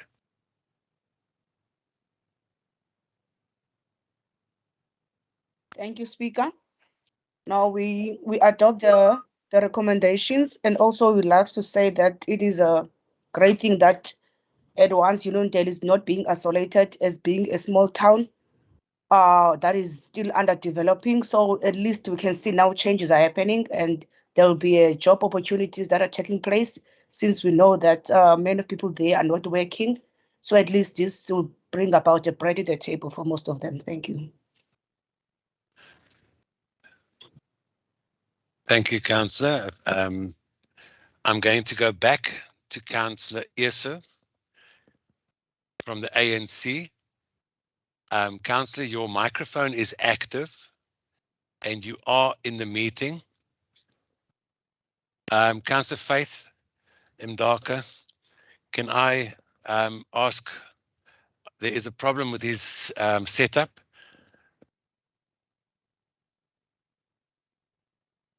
I see he's been taken out of the, for some reason he's dropped his link. Can I, out of fairness, ask that one of your councillor, you yourself, Councillor Ndaka, if you could just, I'm trying to be as fair as possible with this. So if somebody could just from the ANC, from your side as the chairperson, give a 2 minutes on his behalf, please.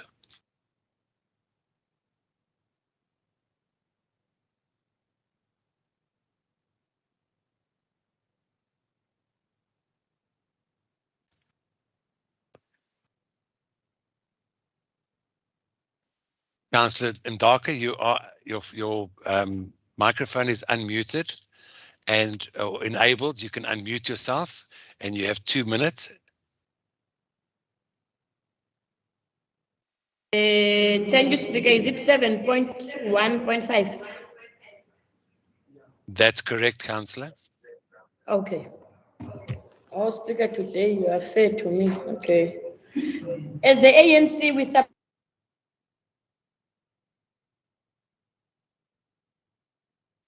Councillor, you've muted yourself. Sorry, you've muted yourself there for a second. No. Okay, let me rephrase that. You Can were I start? muted. You may talk, yes. Okay. As the ANC, we support the proposed development. Especially, this will be a much needed financial injection for a previously disadvantaged rural area, which is Uniondale. And we hope that the people that will benefit and get jobs there, it's not only DA people, that will be ANC and all other parties or all people that are staying in Uniondale that deserve to work. Thank you, Speaker. Diavuya ude, Speaker, at least you acknowledge that I am a person in this meeting. Thank you, Speaker. Thank you very much, Councillor. I'm going to return to Councillor Kleinhans. Councillor Kleinhans, your microphone is activated and you are in the meeting, so you can unmute and continue. You have 2 minutes.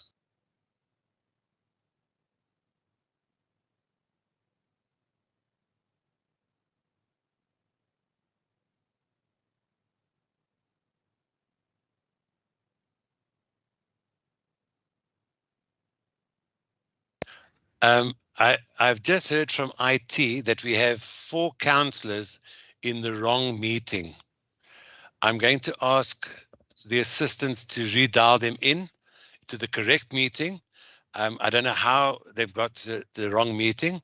I'm going to take the same liberty as what I did with the ANC to ask the whip of PBI if you would like to take the 2 minutes so that we can take this meeting forward, please.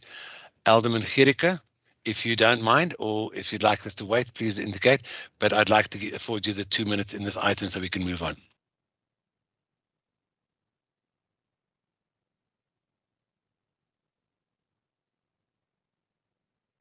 Alderman Gericke, I take it that you're still on Councillor Base's device, and therefore we've unmuted Councillor Base.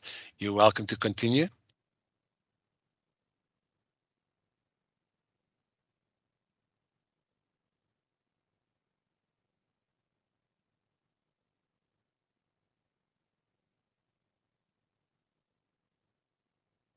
I have a feeling these councillors are not in this meeting.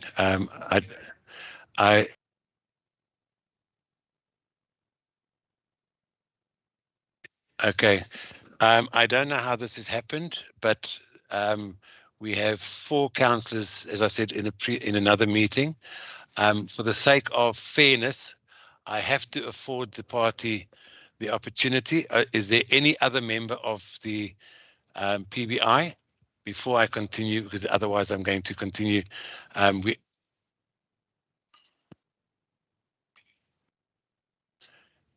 Is there anybody from the PBI on this meeting?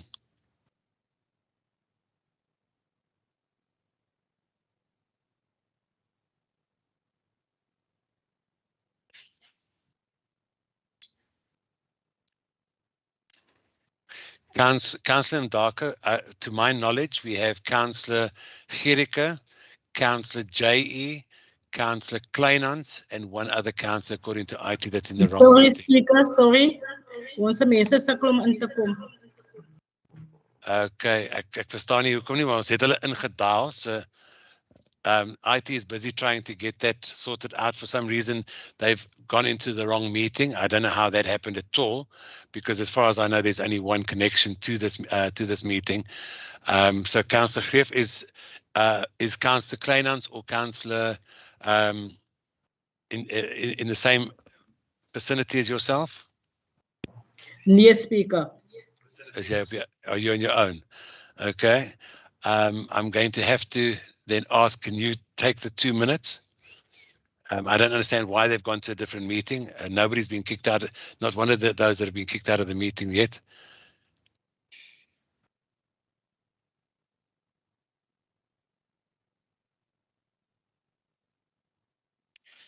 So, sorry, are we waiting for, can I ask then, can we, it's now 10:41. I'm going to ask that we just adjourn quickly for 5 minutes for a body break. And while IT sorts out the connection problem, as I said, I'm trying to be fair to everybody, and I realize there is a problem with those councillors. So I'm going to ask for a 5-minute body break. We shall be back at 11:45 or 11:46 on my watch. Thank you very much.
Right, the time now is 11:46, as prescribed by my break.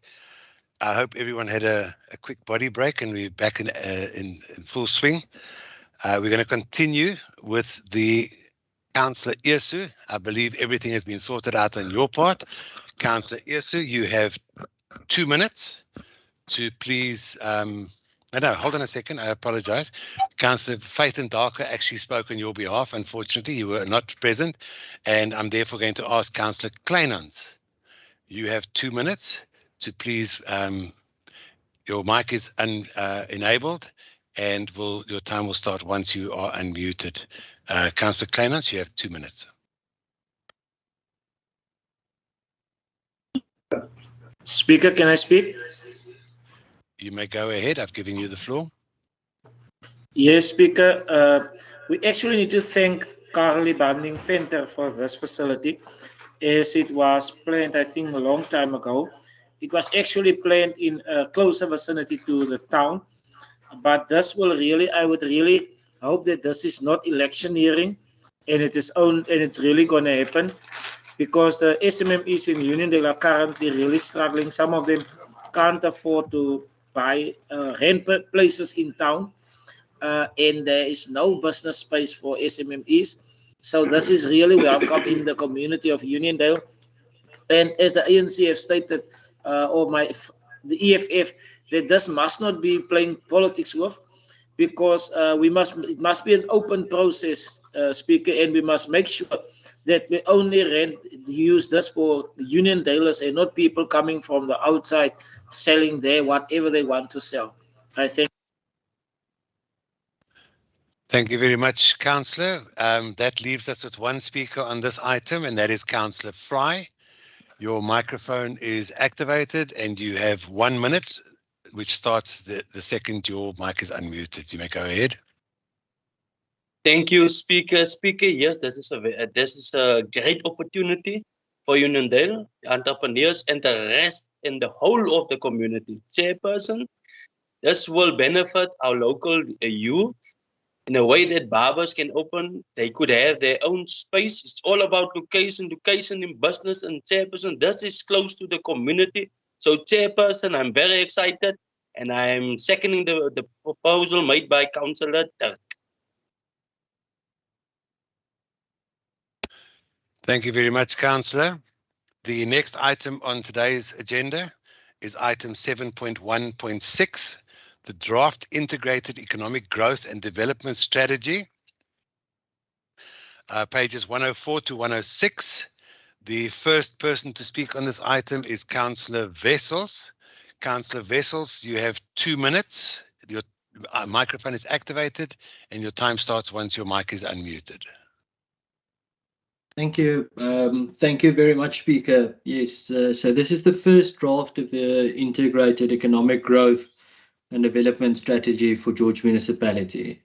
Over the last couple of months, the department had a lot of engagements with various sectors in the private in the private economy, which was extremely well attended. I noted that a lot of councillors also took part in those sessions, and there were really great concepts and ideas received in how the municipality can really facilitate economic growth.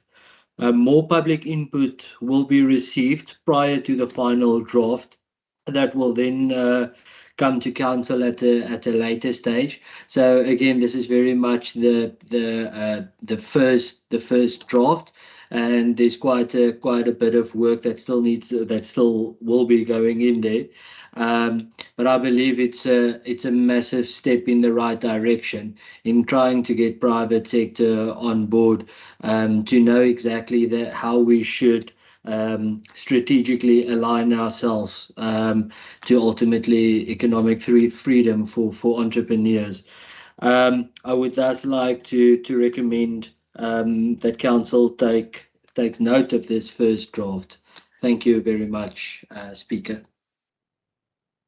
Thank you very much, Councillor Wessels. The next person to speak on this item is the ANC.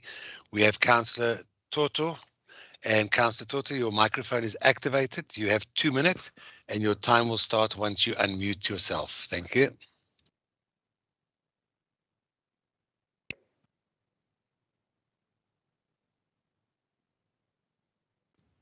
Somlomo si siyalamukela lithuba lokuthi basithathe inxaxheba kule ntlanganiso yakho ngolu hlobo.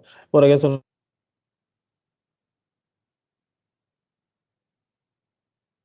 Councillor, we've lost you. You disappeared there for about 5 seconds. Sorry.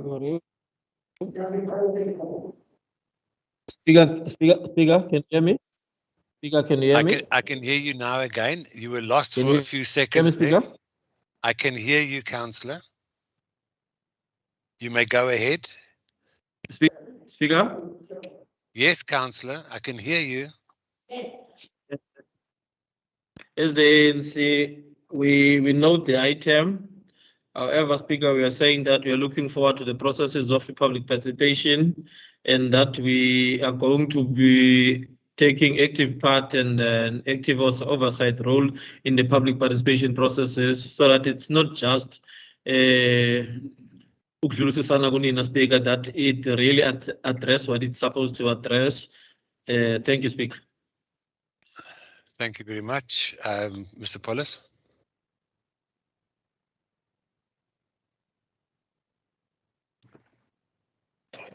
Thank you, Speaker.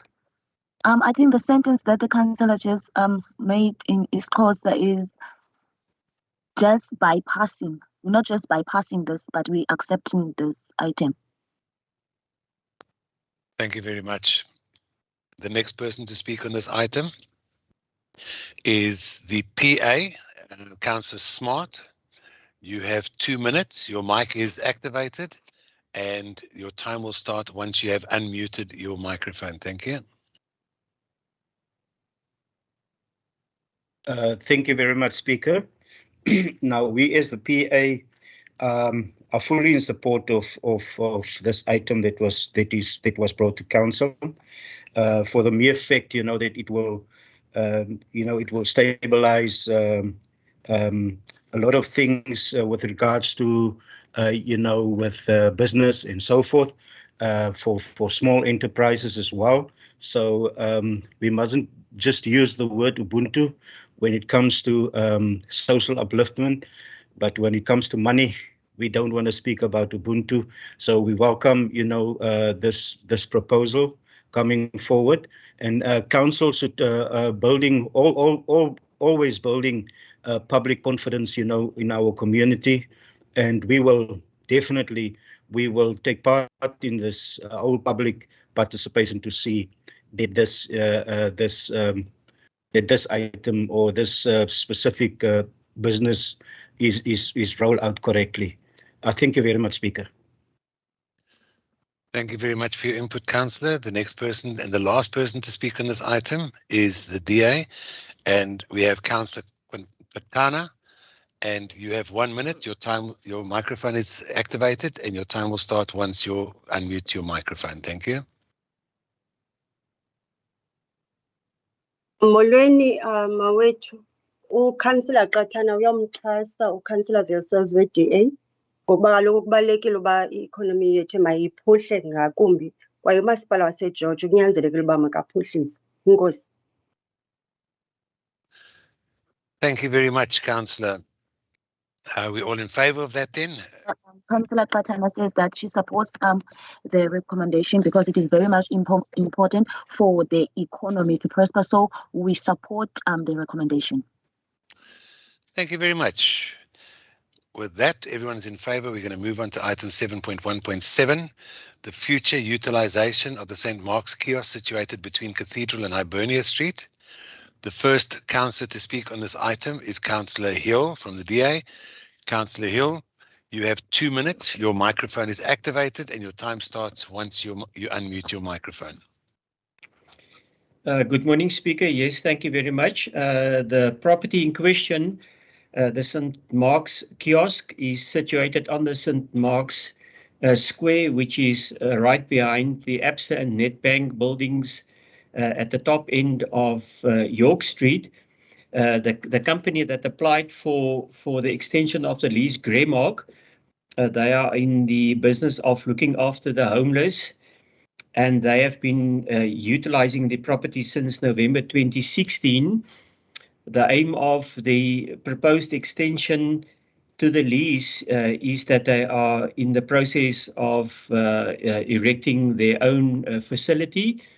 They have secured donor funding for that, and in order to store the facility, due to the fact that the other facility is still in the process of being completed, they've applied to extend the lease for a period leading up to the end of 2022. And the lease area is obviously also the St. Mark's Square kiosk, where they will store goods and food and shelter until time that they can move. The recommendation is on page 109 that we grant approval for the lease, and the rest of the A, B, and C recommendations is on page 109. And I recommend accordingly, Speaker. Thank you so much. Thank you very much, Councillor Hill. The next person to speak on this item is Councillor Smart from the PA. Councillor Smart, you have 1 minute. Your microphone is activated and your time will start once you unmute yourself. Thank you. Thank you, Speaker. No, I was just a bit concerned because I thought that the duration of this contract is going to be for 5 years, but I'm covered now by Councillor Hill. Thank you very much. Thank you very much. The last person to speak on this item is Councillor Windvai. Councillor Windvai, you have 1 minute. Your microphone is activated and your time will start once you unmute your microphone. Ek secondeer die item van my collega 7.1.7. Dankie, Speaker. Thank you very much.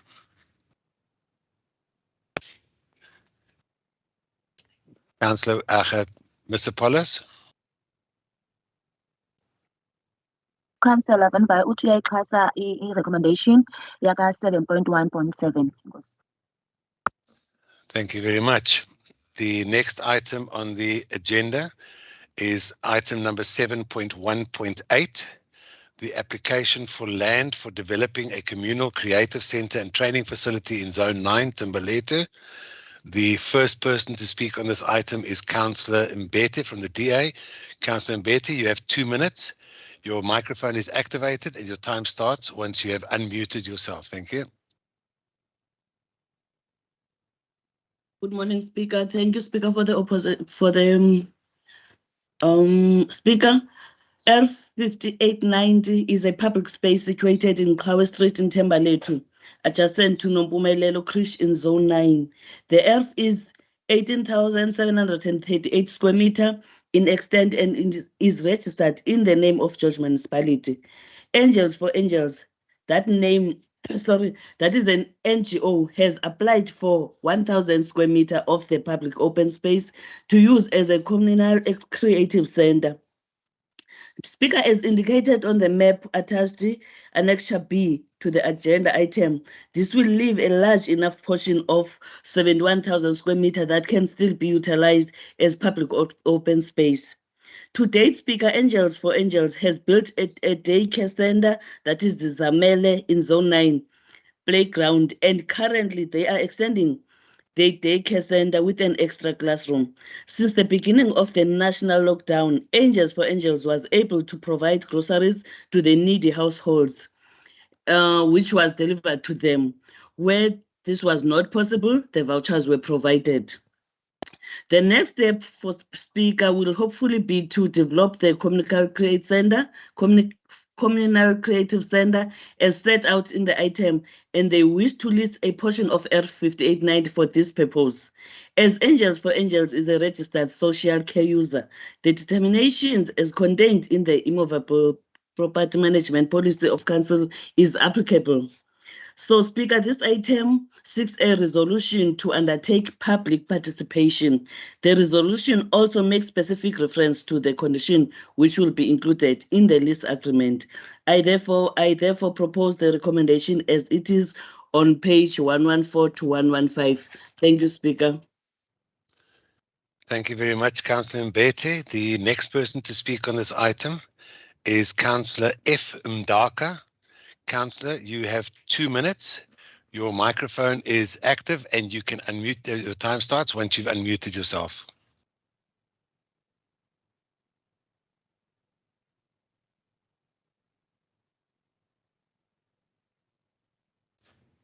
Councillor F. Mdaka, your time starts. You have 2 minutes. Please unmute yourself and continue.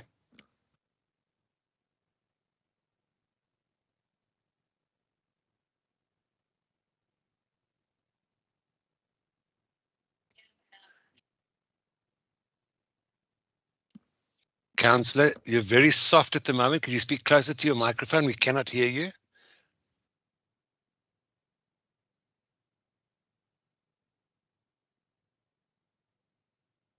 Councillor Ndaka, I'm going to ask you, for the sake of expediency, please unmute yourself. I know that you are in the meeting. I can actually see you present, and your microphone has been unmuted or activated. All you need to do is unmute yourself and you can continue to talk.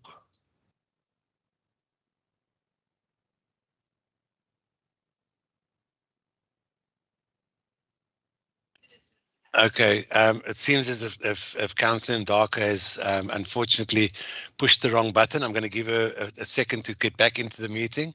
As I've done in the previous items, I'm going to ask Councillor Kampi to continue for her 1 minute. And then once Councillor Ndaka returns, I will then give her an opportunity to do her 2 minutes. Councillor Kampi, your microphone is active and you can therefore unmute yourself, and then I'll come back to Councillor Faith Ndaka for her 2 minutes.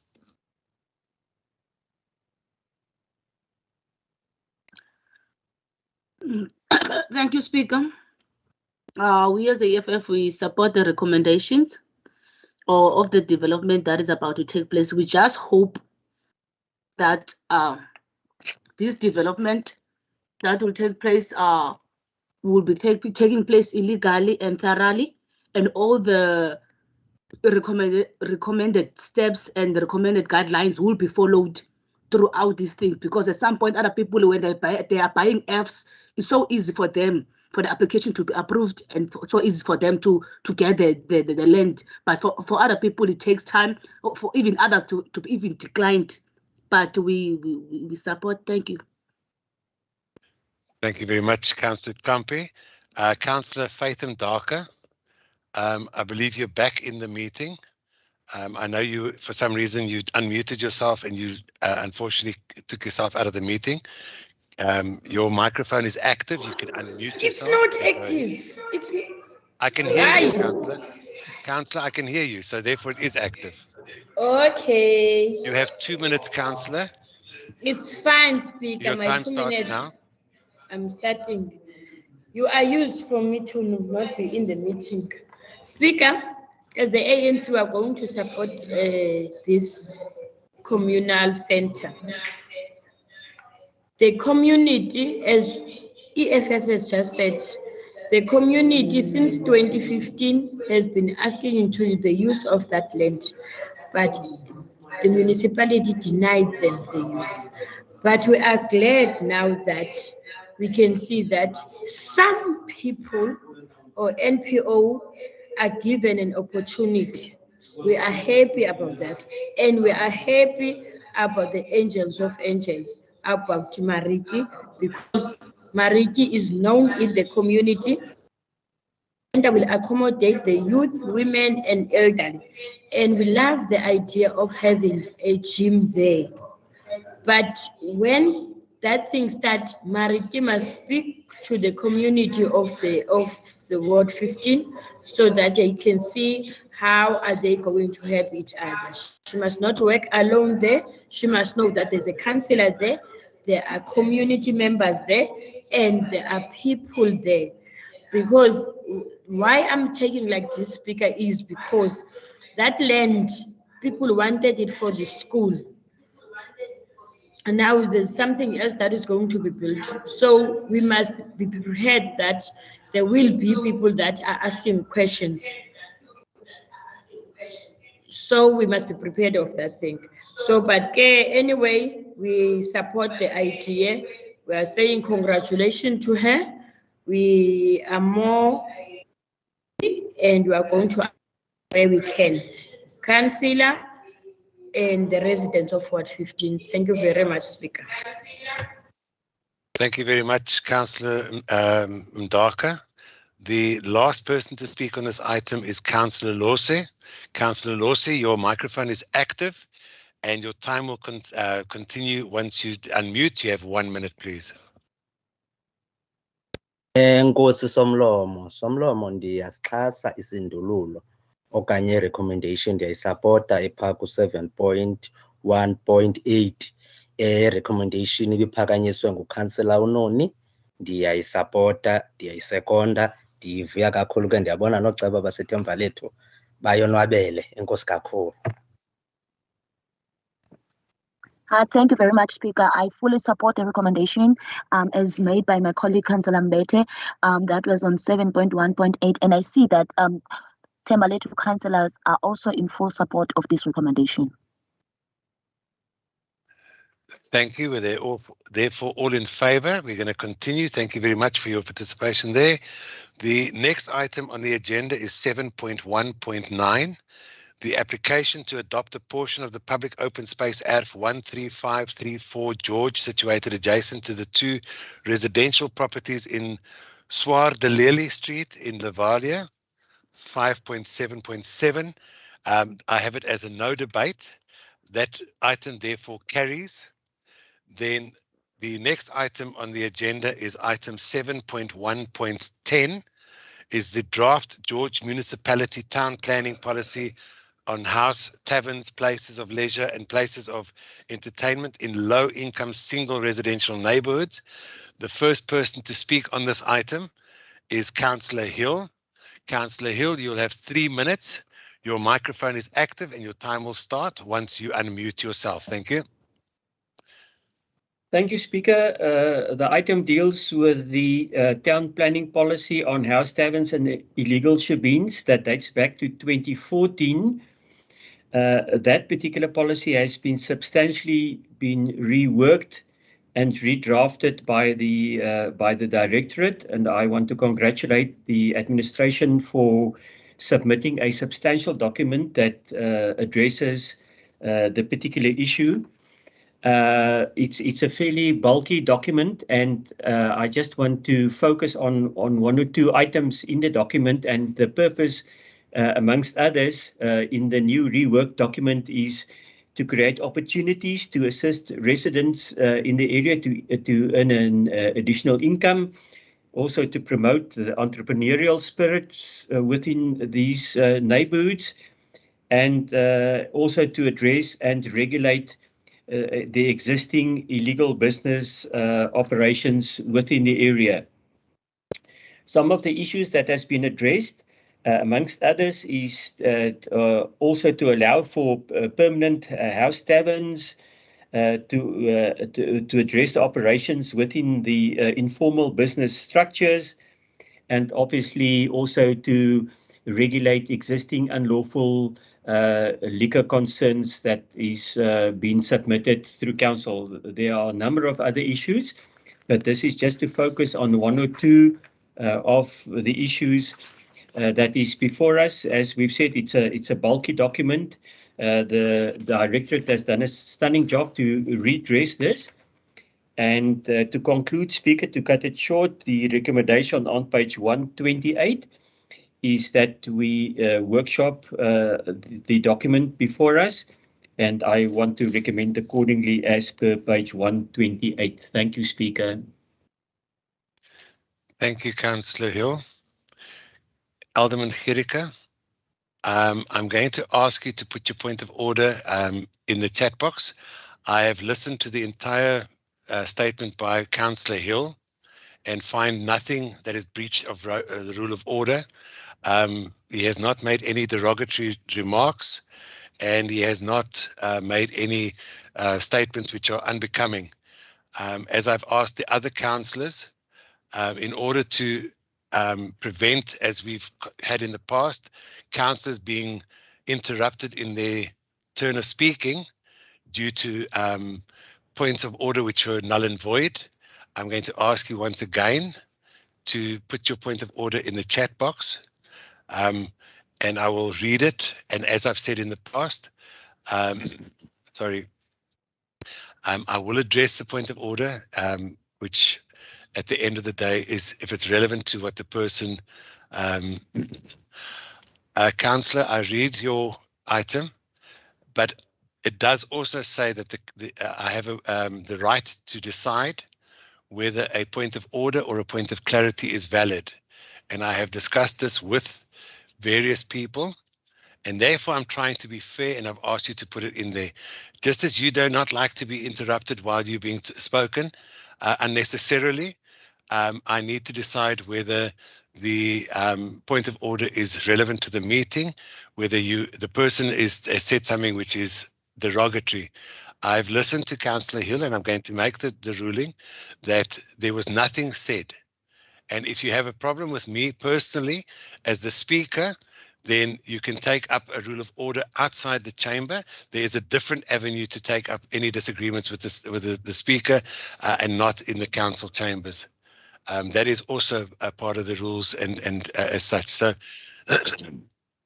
and I've asked you to submit your point in the chat box. I have made that ruling, and I'm going to continue with that ruling as say. Everybody else is happy with that, and that is my ruling for now. Councillor Hill, you've completed there. The next person to speak on this item is Councillor Toto. Councillor Toto, your microphone is activated, and your 2 minutes will start as soon as you have as you've unmuted your microphone. Thank you.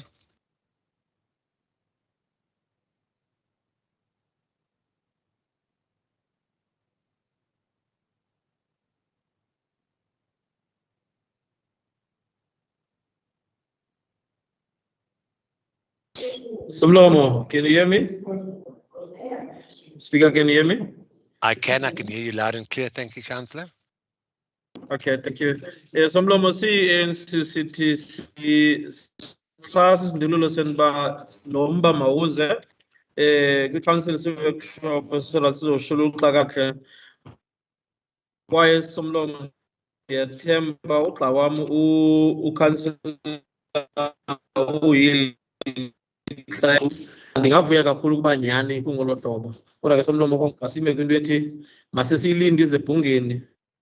Xa seyisho ukuthi ebhungeni sizawuphosa Somlomo kanobomi kuyo, ngoba abantu bakuthi Somlomo bakwimeko embi ngokuthengisa ngolu hlobo, bazama uzinceda bazifundise, bafundise abantwana babo batyise nemindeni Somlomo. Siyabulela Somlomo kakhulu.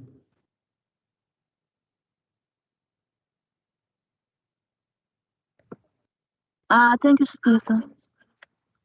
I could hardly hear the first part of what the councillor was saying, but I could hear the last part that the item should be workshopped thoroughly with everybody before it is recommended to council, because lots of our people in the township, they're trying to make ends meet and they're trying to make this business for themselves. So this kind of items should be first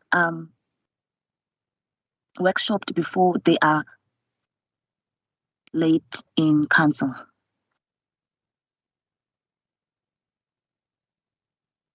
Thank you, Mr. Paulus. The next person to speak on this item is the PBI. Councillor Kleinans, you have 2 minutes. Your microphone is activated and your time starts once you've unmuted your microphone. Thank you. Speaker, ek weet nie of ek wil verder praat in die meeting nie. As ek kyk item 30.2.1 van die Rules of Order, Speaker, dat sê vir ons wanneer ons 'n point of order of 'n point of personal explanation kan raise. This current meeting, Speaker, it is totally undemocratic, and we don't feel that we can raise points in this meeting. We don't even feel that we can ask questions because you are unilaterally change the rules that suits you, Speaker. You are really stifling us to, as opposition party, to fulfill our rule. What is the relevance to this point? Speaker, I'm trying to tell you, what does it matter, whatever I'm going to say now on the specific item, when you just change the rules of engagement, the rules of the point of order, the rules of the point of clarity, we cannot engage, Speaker, in such a way. How can you, your Speaker, let me speak, clar. I have spoken, and Councillor, you've made your point. You don't want to speak on this item, and therefore you are totally irrelevant. But Councillor, I have relevance. There is no relevance to this item. Ek wil vir jou sê, wat ek wil sê, Speaker, in my tyd wat die party vir my gegee het, wat my verkies is om te praat, Speaker. U is mos nou nie in die tyd van Hendrik Verwoerd, Speaker. As the rules of order state, your item is not relevant to the item in discussion. And therefore, I have the Speaker, right and obligation. Ek vra vir jou mooi met respek, hanteer die vergadering. Speaker, I'm asking you with due respect, do not judge, do not question my rulings in the sense, if you want to take it up, Speaker, I'm making a ruling, Councillor. You want to be warned. Councillor, I'm going to give you your first warning. Councillor, you had one warning at 11:10. I'm going to give you a second. Well, Councillor, your arrogance is definitely not going to help you. You are questioning the arrogant, Speaker. He is arrogant. He verdruk your position in the meetings. Councillor, I'm going to eject you from this meeting. You do not want to listen to me. Time now is 12:17. He is arrogant, Speaker. I've asked you 3 times. Okay, thank you. Thank you. And I think I get the impression that you are doing this deliberately. Councillor Kleinhans, I'm going to remove you from this meeting until you decide to come back at another meeting in order. I will not have my rulings disobeyed, and it's in line with rule number 4. When the ruling of the Speaker is final and binding, you obviously do not want to take cognizance of that fact, and I've therefore ejected you on rule number 4 at 12:18. Thank you very much. You therefore forfeit the rest of your time. I've said it, and I'm going to say it again, councillors. This council will be brought back to discipline. We are here to serve the communities, and we'll talk to the items at hand.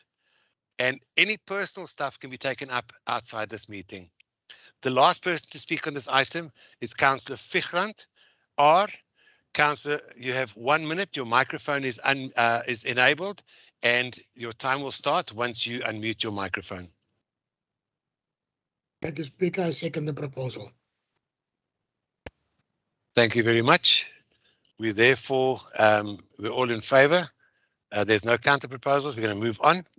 The next item on the agenda is item 8, motions and proposals deferred from previous meetings.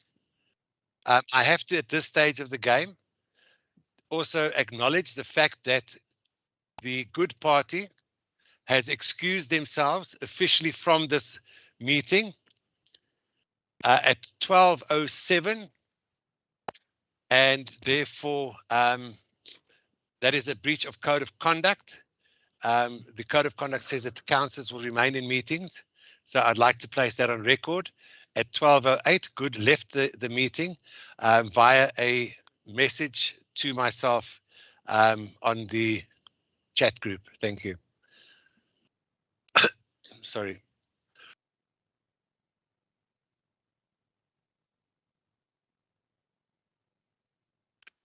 The rule of that is rule number 10.4.1.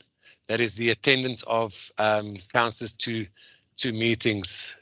And if I may read that to you, a member who is absent without leave from a meeting, or who fails to be present at the beginning of a meeting, or who fails to remain in attendance at such a meeting, is in breach of these rules. So therefore, that is on record now. I'm going to move on to item 8, the motions. The motions or proposals deferred from previous meetings, we have none. The motions, item 9, we have none. Motions of exurgency, I've received no notification of that. We therefore move on to item 11, which is items at the discretion of the speaker. And I've had a request from our mayor who would like to address the council regarding the Section 80 committees. Alderman van Beek, could you please state your address? Thank you, Speaker. I hope I'm audible. This item relates to the composition of committees established in terms of Section 79 and 80 of the Municipal Structures Act, number 117 of 1998, and other statutory committees. The purpose of the report, and I'm going to read this in for the record, is to submit certain changes to the composition of the different Section 79 and 80 committees, as well as certain statutory committees, and this submission to Council for approval. Background and discussion. Council at its meeting held on 9 December 2021 under items 4.1 and 4.2 resolved to appoint the members of the different Section 79 and Section 80 committees. In terms of Section 79 of the Municipal Structures Act 117 of 1998, a council may establish committees to assist it in fulfilling its powers and functions. These committees are directly accountable to the council. In terms of Section 80 of the Act, a council may appoint committees of councillors to assist the executive mayor. Such committees, although appointed by council, are directly accountable to the executive mayor, who also appoints a chairperson for each committee from amongst the members of the mayoral committee. Both types of committee must be composed in such a way that parties and interests represented in the municipal council are represented therein in substantially the same proportion as they are in the council. The need has now arisen to effect certain changes to the members of the different Section 79 and 80 committees, as well as of certain statutory committees. The executive mayor will table the intended changes during the council meeting. I just want to add to this, various considerations have been taken into account in making these changes. One, the requirements in terms of the code of conduct of councillors, for example, to reduce any potential conflicts of interest. Two, requirements in terms of the municipal budget reporting requirements and the regulations relating to thereto. Three, councillors who have not attended meetings or councillors who do not wish to attend meetings. Fourthly, new councillors who have recently joined council. 5, councillors who have requested changes. 6, councillors being appointed to outside bodies. 7, additional working groups established by SELGA. 8, the disbanding of certain committees. And 9, correcting the numbers of members permitted on committees. So the recommendation then is as follows, that council approves the composition of the different Section 79 and 80 committees, SELGA working groups, as well as of certain statutory committees that are attached as Annexure A, which will also then be tabled, and I'm tabling that as executive mayor. So therefore, I'm going to read through the changes to the various committees, just indicating where additions have been made and where those changes have been made within those committees. Section 80 committees. 1, the Civil Engineering Services Committee, which deals with operating services. Councillor Brahm America joins that committee, and Councillor Brendan Adams then comes off. Councillor J.C. Yankees joins the committee, and Councillor Kruger comes off that committee. Number 2, Civil Engineering Services Committee, Capital Projects, including BFI. Councillor Barnard comes off the committee, and Councillor Cronje joins that committee. Number 3 is the Electrotechnical Services Committee. Councillor Barnard joins the committee as Vice Chairperson in the place of Councillor Cronje. Councillor Rosa Lowe joins that committee, and Councillor Neville Lowe comes off that committee. Number 4, Community Services Committee, which is Refuse, Environment and Parks. Councillor Jay joins the committee, and Councillor Titus comes off that committee. Number 5 is Community Services Committee. That will deal with social development, libraries, sport, and customer care. Councillor Neville Lowe joins the committee in the place of Councillor Jay. Number 6, it becomes known as the Community Safety Committee, and here Councillor Kampi joins the committee, and Councillor Kruger comes off that committee. Councillor Titus joins the committee, and Councillor Rosa Lowe comes off that committee. Number 7 is Planning and Development Committee. This committee then deals with planning, building control, property, IDP, performance management, economic development, agriculture, and tourism. Councillor Rosa Lowe joins the committee in the place of Councillor Sapter. And just for purposes of correcting the role of the MMC, the member of the Mayoral Committee, Councillor Wessels, gets the portfolio of agriculture that gets added to his duties. Number 8 is Planning and Development Committee, dealing with human settlements. Councillor Browan Johnson joins the committee in the place of Councillor America. Councillor Seifers joins the committee in the place of Councillor Yankees. Number 9, the Finance Committee. Councillor Adams joins the committee in the place of Councillor Kruger, and Councillor Kampi joins the committee in the place of Councillor Sapter. Number 10, Corporate Services Committee, also dealing with human resources. That remains the same.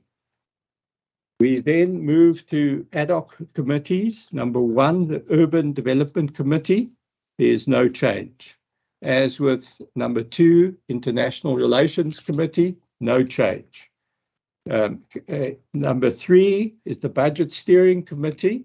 The Budget Steering Committee is, in terms of the MFMA's budget and reporting regulations, the Mayor must establish a Budget Steering Committee to provide technical assistance to him or her in discharging his/her responsibilities set out in Section 53 of the MFMA. In terms of Section 4, the Mayor will, on an annual basis, establish a steering committee. The minimum membership requirements of a Budget Steering Committee, as per the MFMA, are the following.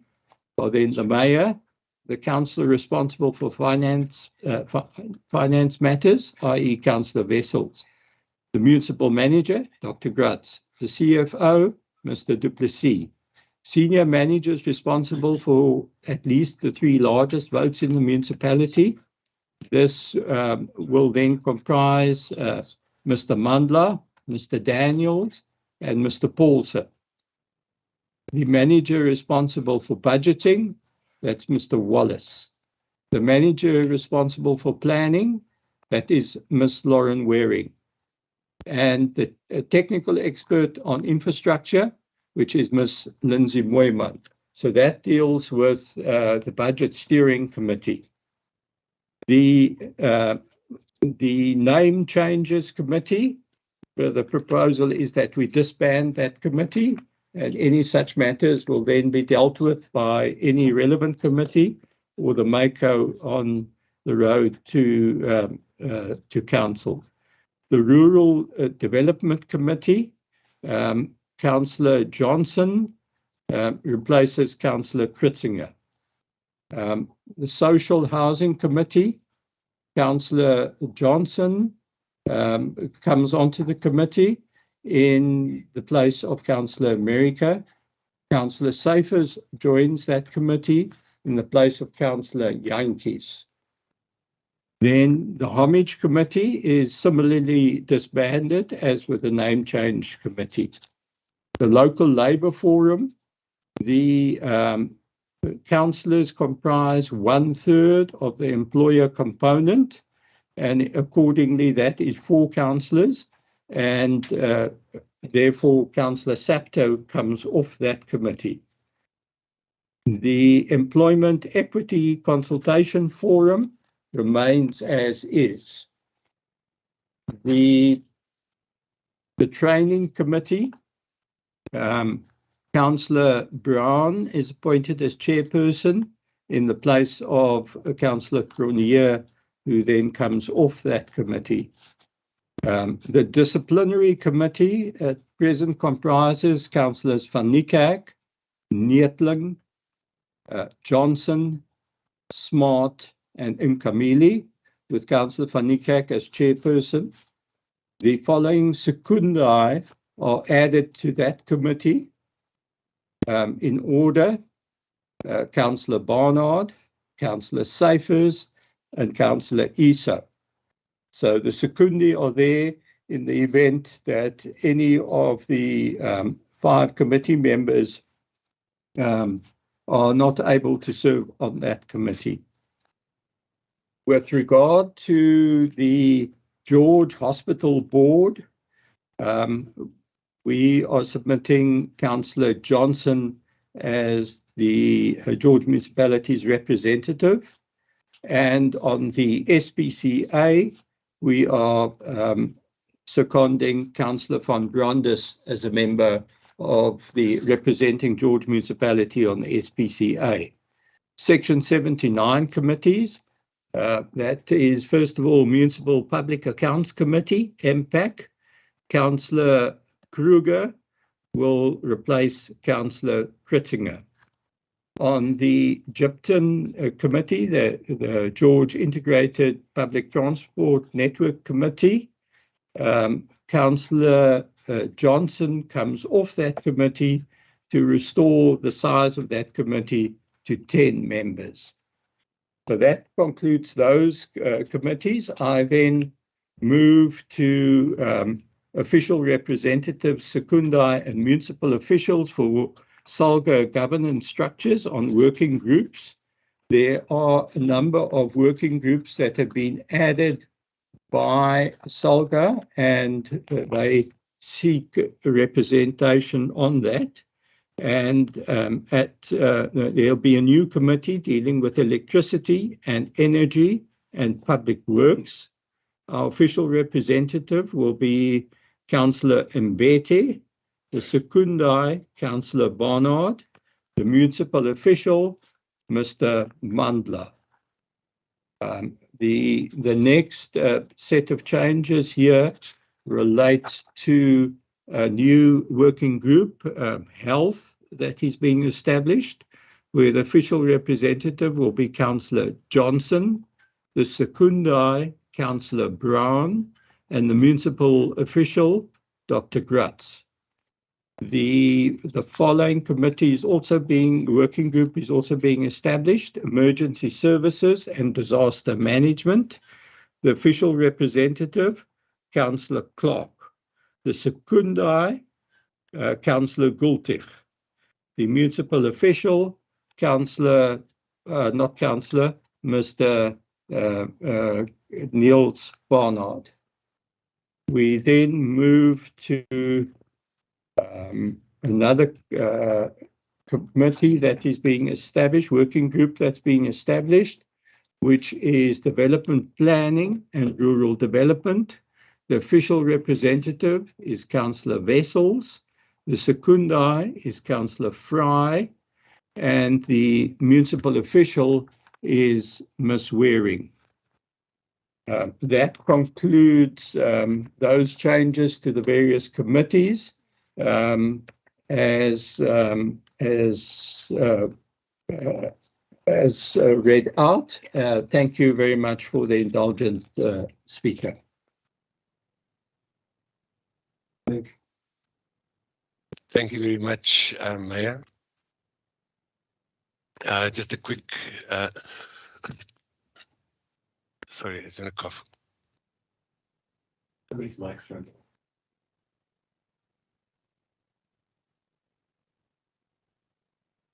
Thank you very much, Mayor. I'm going to now unmute the microphones. That was the proposal or the recommendations by the Mayor.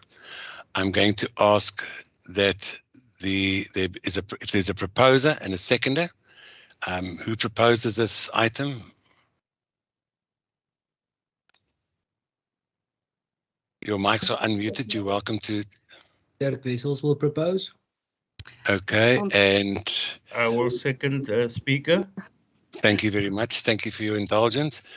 Councillors, before we continue with, well, I'm going to go over to item 12. Therefore, the matter of the council, the committees to council has been adopted. We therefore move on to item 12, which is urgent matters of the municipal manager, which I've received nothing of.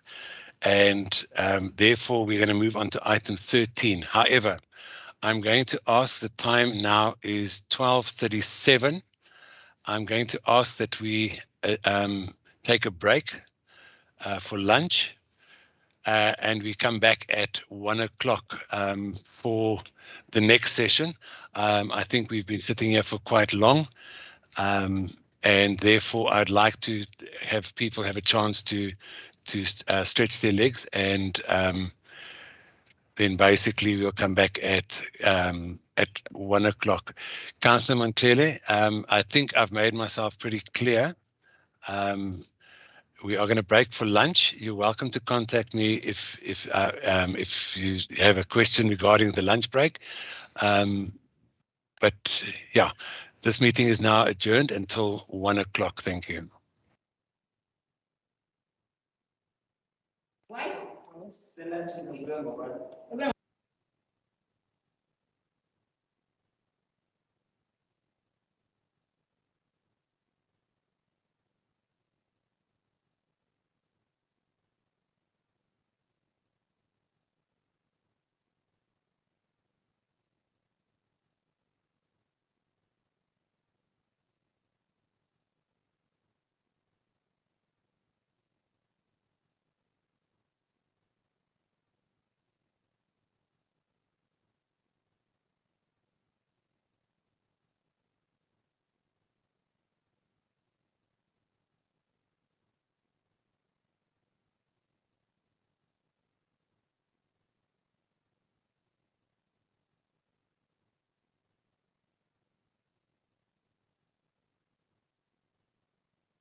Councillors, according to my watch, it is now 1300 hours, which means that our lunch break is over.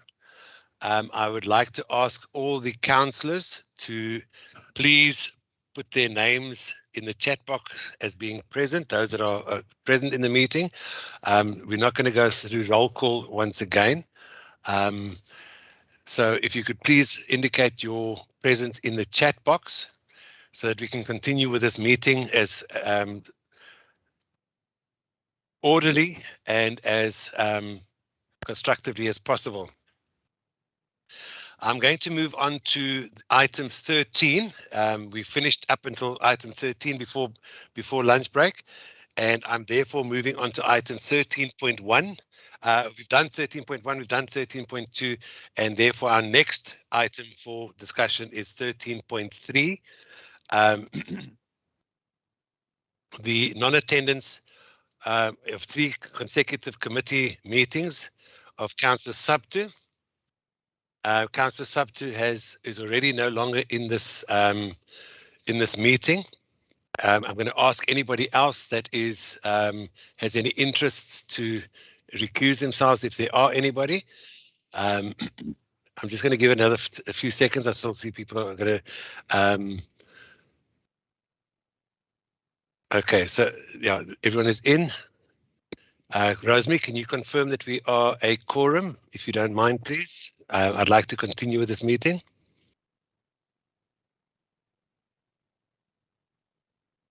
Rosemary? Or anyone from Corporate Services? Stephanie?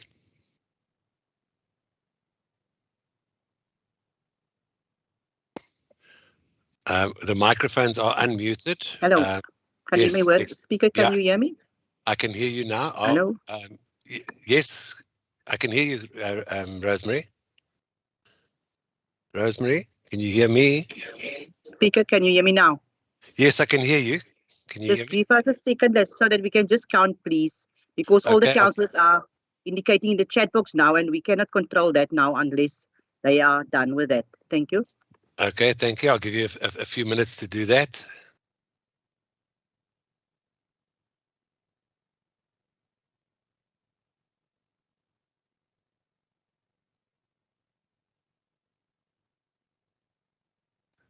When you are ready, Rosemary, you can just confirm that we're a quorum and then we'll continue. I will do so, Speaker. Thank you.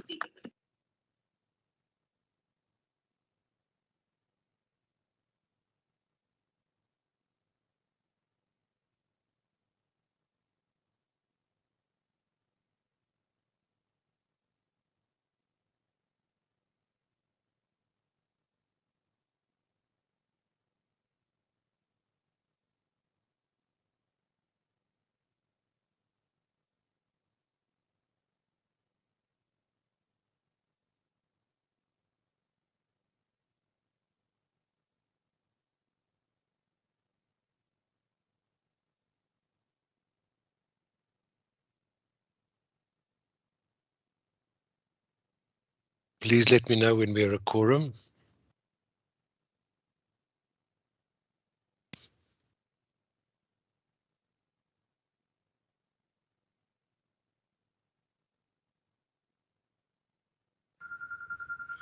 Mr. Speaker. Alderman Gericke. Councillor Buys and Councillor Heiser struggle to connect on their devices because the relevant buttons also do not highlight. But can I bring them onto my device? Councillor, as long as we know, you say Councillor Buys and? Councillor Heiser and Councillor Greef is with me. Okay. And also Councillor Kleinans.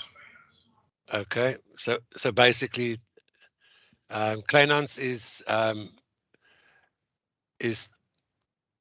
Councillor Kleinans has been removed. Sorry. There, Heiser confirms her presence there. Councillor Greef confirms. I can see that now, so it's only Councillor Buys outstanding. Okay, because Councillor Kleinans has actually been removed from the meeting at this morning at 11:10. But they may go into your device. Rosemary, could you please confirm that we are now a quorum so we can continue, please?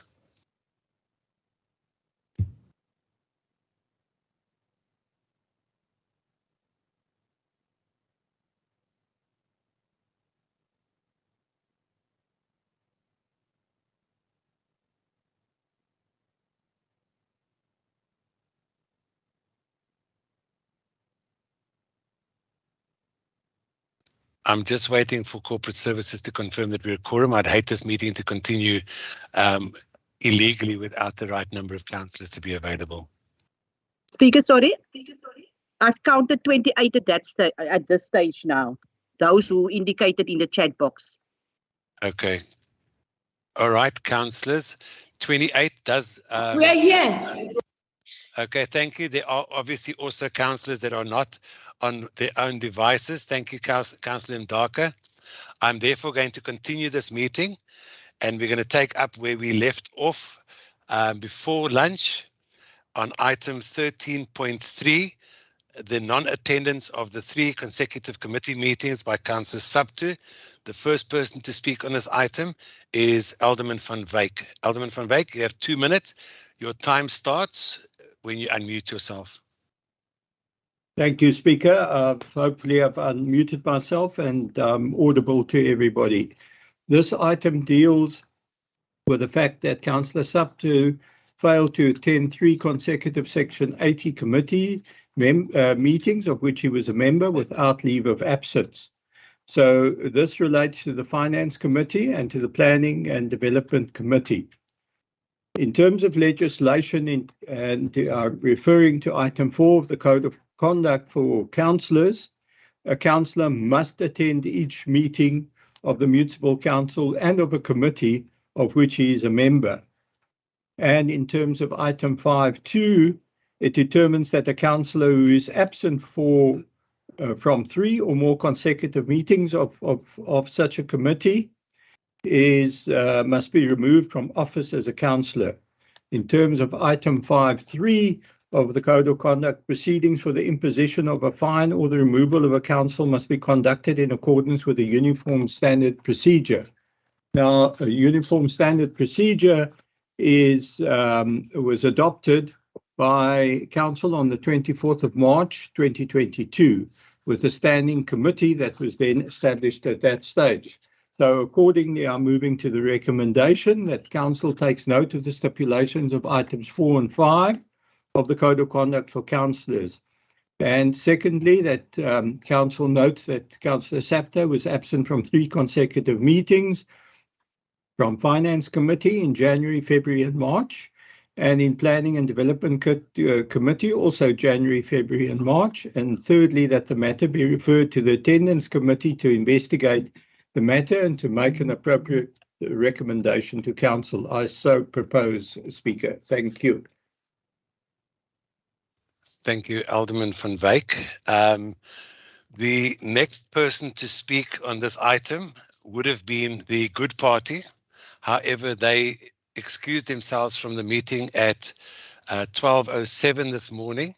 So I'm therefore going to move on to the next speaker on the item, which is Councillor Gericke, or Alderman Gericke. Alderman Gericke, you have 1 minute. Your device has been activated, and you are you now have, as soon as you are unmuted, you have 2 minutes for your discussion. Yeah, Speaker, if you look on page 423 of the agenda, you will notice that Councillor Subtu raises various important issues there. And the issues that he is raising pertain to exactly this item. And it is worth, before we jump to a conclusion, it is worth, and I don't want to go into the merits of the issue, to investigate it thoroughly. It is very serious to remove somebody from office, very serious. because it may have an adverse effect on the electorate and on the psychological mood of the electorate. We've got to be very serious about this, very sensitive about this. We mustn't just trust. We cannot just exercise power the way we want to do it, left, right, and center. I'm sure we don't want to plunge this city into disarray. So, but this is the one point. It must be thoroughly investigated by an independent investigator without prejudice or bias against what has transpired between him and the mayor and the MM and some directors and so on. Must be independently done. Then secondly, I am not sure, and I'm open for advice in both these items. I'm not sure whether you as the speaker may bring these items to the attention of council, because you may become a witness, a party to this litigation, because obviously you're charging the man. It is within your authority to charge. So you will go and have to testify afterwards in the event that there are discrepancies. So that's just a point of concern. This is my point of concern, is to give effect to administrative justice and fairness, and in order to make sure that all processes are fair and just, Mr. Speaker. This is our submission. You don't need to answer if you don't want to, but I personally think you should not have chaired these charges, and council should have elected an interim speaker for the sake of these charges. Thank you, Speaker. Thank you, Alderman Gericke. I take note of your submission. I'm therefore moving on to the next speaker on this item, Councillor Nkamele. Your microphone has been activated. Okay, sorry, I apologize. Councillor Nkamele has been removed. The next person to speak on this item is Councillor Smart. I apologize. Councillor Smart, you have 1 minute, and your time starts once you have unmuted yourself. Yes, thank you, Speaker. I would just like to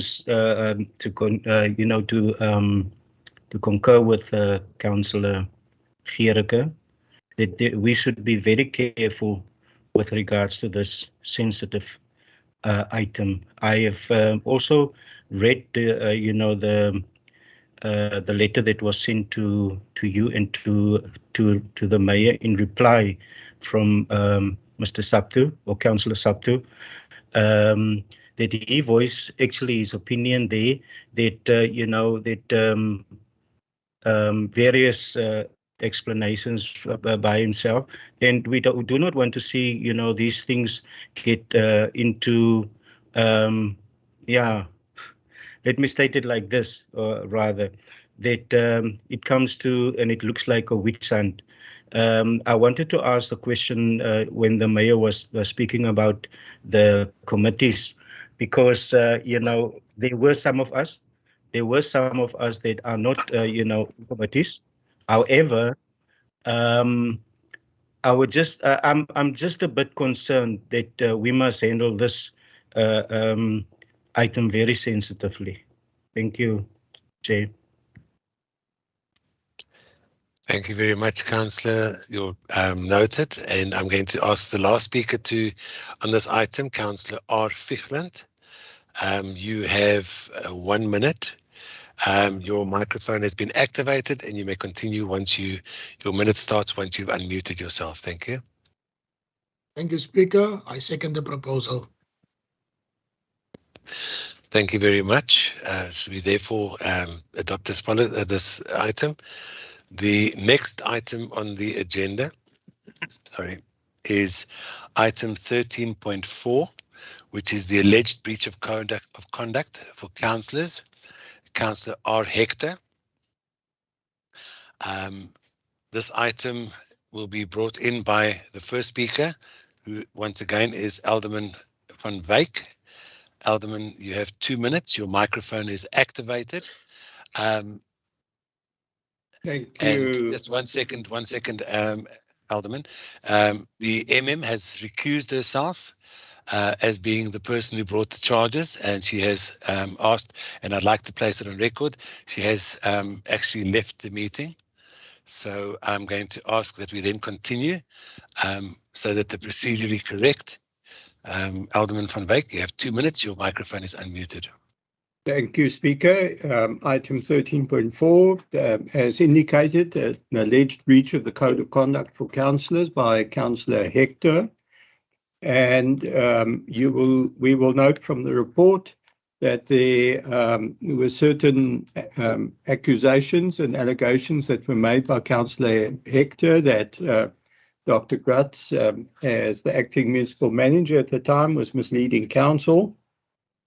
Dr. Grutz laid a complaint with the Speaker in terms of Rule 27-9 of the Rules of Order, and the matter then was referred to attorneys for an investigation in terms of item 15.1a of the Code of Conduct for Councillors. Furthermore, Councillor Hector declined to withdraw the allegation when he was requested to do so by the Speaker, and that is then also regarded as a transgression of Rule 27-12 of that set of the Rules of Order. So what we then are now faced with as council is that council is taking note of this alleged breach of the Code of Conduct for Councillors by Councillor Hector, and secondly, that council appoints a special committee as envisaged in item 16.1b of the Code of Conduct for Councillors, as contained in Schedule 7 of the Structures Act, to investigate and make a finding on the alleged breach and to make an appropriate recommendation to council. In proposing this item, also just referring council to the fact that we have updated the members of the Disciplinary Committee in the updated list that was provided today to council. And then finally, I would just like to, on behalf of council, extend my apologies to the municipal manager for the accusations and the allegations that were made by Councillor Hector, and accordingly we apologise. I apologise on behalf of council for the conduct of Councillor Hector. Thank you, Speaker. Thank you, Alderman van Wyk. Sorry. The next person to speak on this item would have been Good. However, they have again excused themselves from this meeting. I'm therefore going to move on to the next speaker, which is Alderman Gericke. Alderman Gericke, you have 1 minute. Your mic is activated and your minute will start as soon as you have unmuted yourself. Speaker, same submission as of earlier on. The mayor was involved in the previous item. He should not have submitted that item. But pertaining to this item, Section 28B of the Structures Act, reading that councillors are not liable to civil or criminal proceedings, arrest, imprisonment, or damages for anything they have said in, produced before, or submitted in the council, or say in its committees. Can go further to read that. Together with that, the Act makes provision for provincial legislation. Provincial legislation is in place, which they call the Provincial Western Cape Indemnities Act. For whatever we say in council, we are indemned. Therefore, I call on council not to waste a lot of time and resources in investigation and intimidation and threatening people. The legislation is clear that we are indemnified against what is happening here. Thank you, Mr. Speaker. Alderman Gericke, I take note of what you've said, and I'm going to continue. The next person to speak on this item is Councillor Fichland. Councillor Fichland, your microphone is activated, and you may continue with your 1 minute, and your minute starts. I second the proposal. You're quick. All right, thank you very much. Councillor, we therefore going to move on. The next item on the agenda is 13.5, which is adopt a spot policy.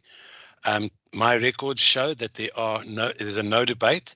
We therefore moved, that item is moved, so we can continue. And then item 13.6 is the auction of worn out redundant inventory and vehicles to be held on the 27th of May 2022. That item is also a no debate. We are therefore going to move on to item 13.12, which are, there's also, as I said, the minutes. Yeah, the minutes of, sorry, my papers are just a little bit confusing at the moment. We're going to move on to the minutes of the Special Council's Special Council Public Accounts. For noting, we're going to ask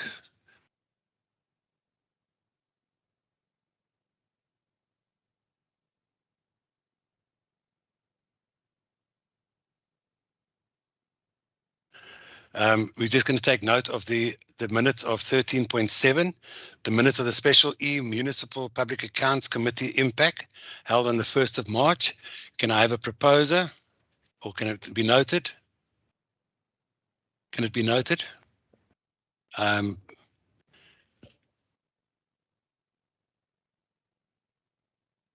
Yes, we can note that. Thank you, Speaker. Thank you very much. 13.8. The next one is minutes of the Municipal Public Accounts Committee impact held on the 8th of March 2022. Can we adopt those? Noted. We can adopt, Speaker. Noted. Thank you very much. 13.9, minutes of the Special Municipal Public Accounts Committee impact held on the 14th of March 2022. Can we adopt? Noted, Speaker. Can adopt, Speaker.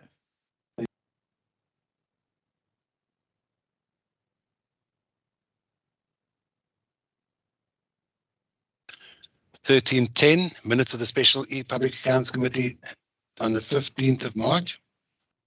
Noted, Speaker.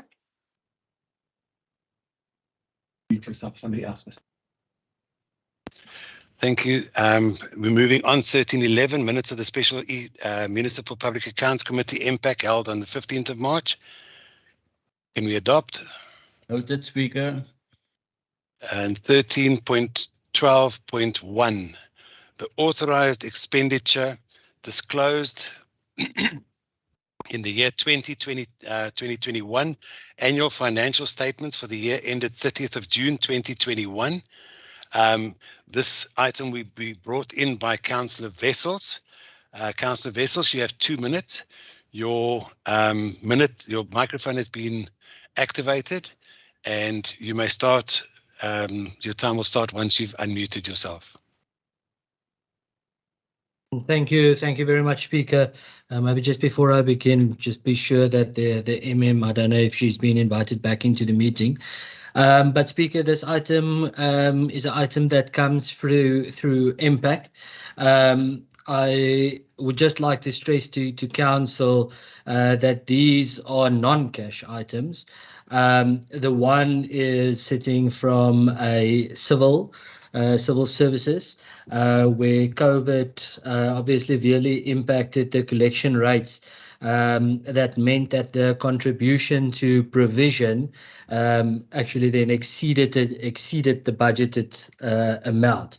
The other item is sitting in protection services. This item needed a change on exactly on how George Municipality reflect in our books, and this they needed a change so that it reflects correctly on our side, but this then meant a mismatch between our budget and our annual financial statements. So with that being said, I would like to recommend to Council, as per page 554, that the 2021 budget be adjusted in accordance with section 22G of the MFMA and Section 23(6)(b) of the Municipal Budget and Reporting Regulations to include the unauthorized expenditure as outlined in the report. Thank you very much, Speaker. Thank you, Councillor. Sorry. The next person to speak on this item is the ANC, Councillor Lentu. You have 2 minutes. Your time will start the second you unmute yourself.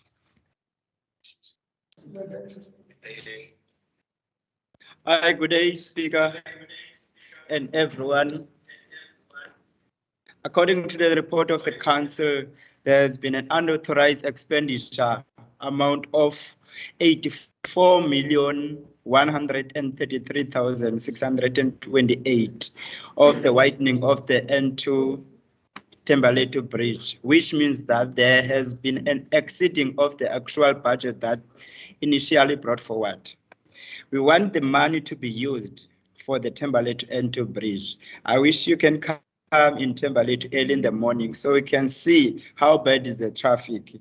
Remember, Speaker, this money is for N2 Bridge. Is the money that comes from our African National Congress government.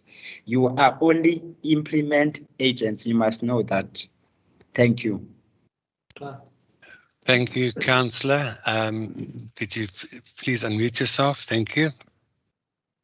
I take note of your submission. However, I'm still a little bit amazed as to where the relevance is, but we're going to move on. The next person to speak on this item would have been Good, who have removed themselves at 12:07. I'm therefore moving on to the next speaker on this item, which is Councillor S. Smart. You have 1 minute, Councillor. Your minute will start as soon as you unmute your microphone.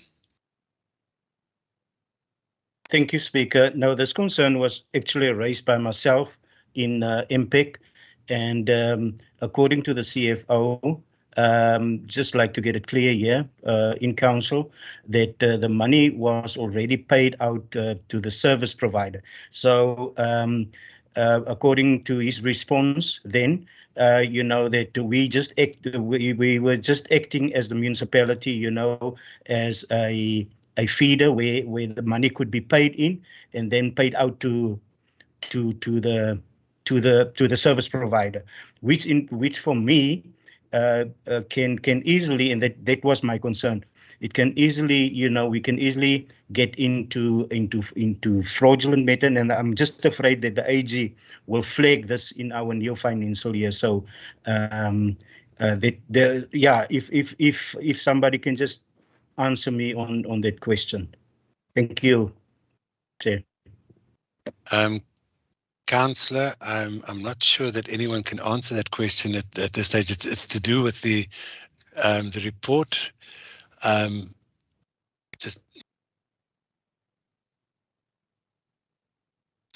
going to ask Councillor Wessels. Can you possibly assist with that?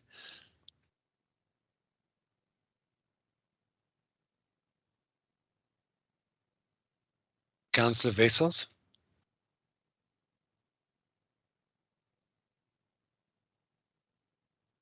Sorry, I'm just having a bit of a problem. You'll be able to unmute in 1 second. You can go ahead. Perfect. Thanks, Speaker. Yeah, sorry, I couldn't unmute. Now, firstly, I totally, and I had a discussion with the CFO. I totally understand and appreciate the concerns of Councillor Smart. Correctly stated correctly that George Municipality is only the facilitator in the process. So we receive X and we then transfer that to the specific to the product supplier or the service provider.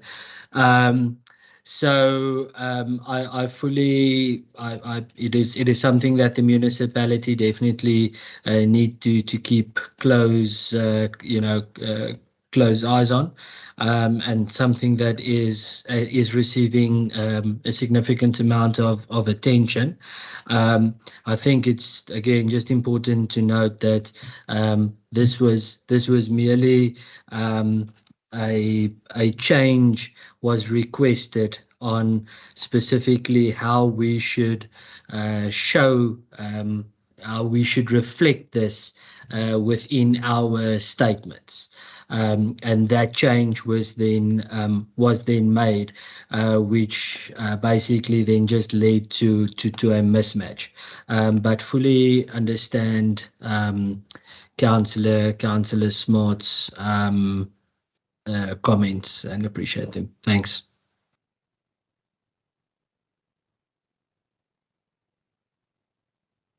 Sorry, thank you very much, Councillor Wessels.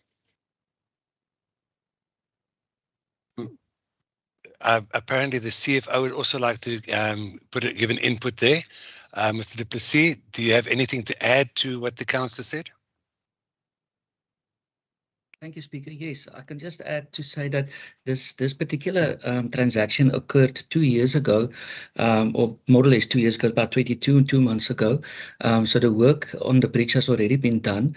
The supplier that did the work was appointed by Sanral, and they have already been paid.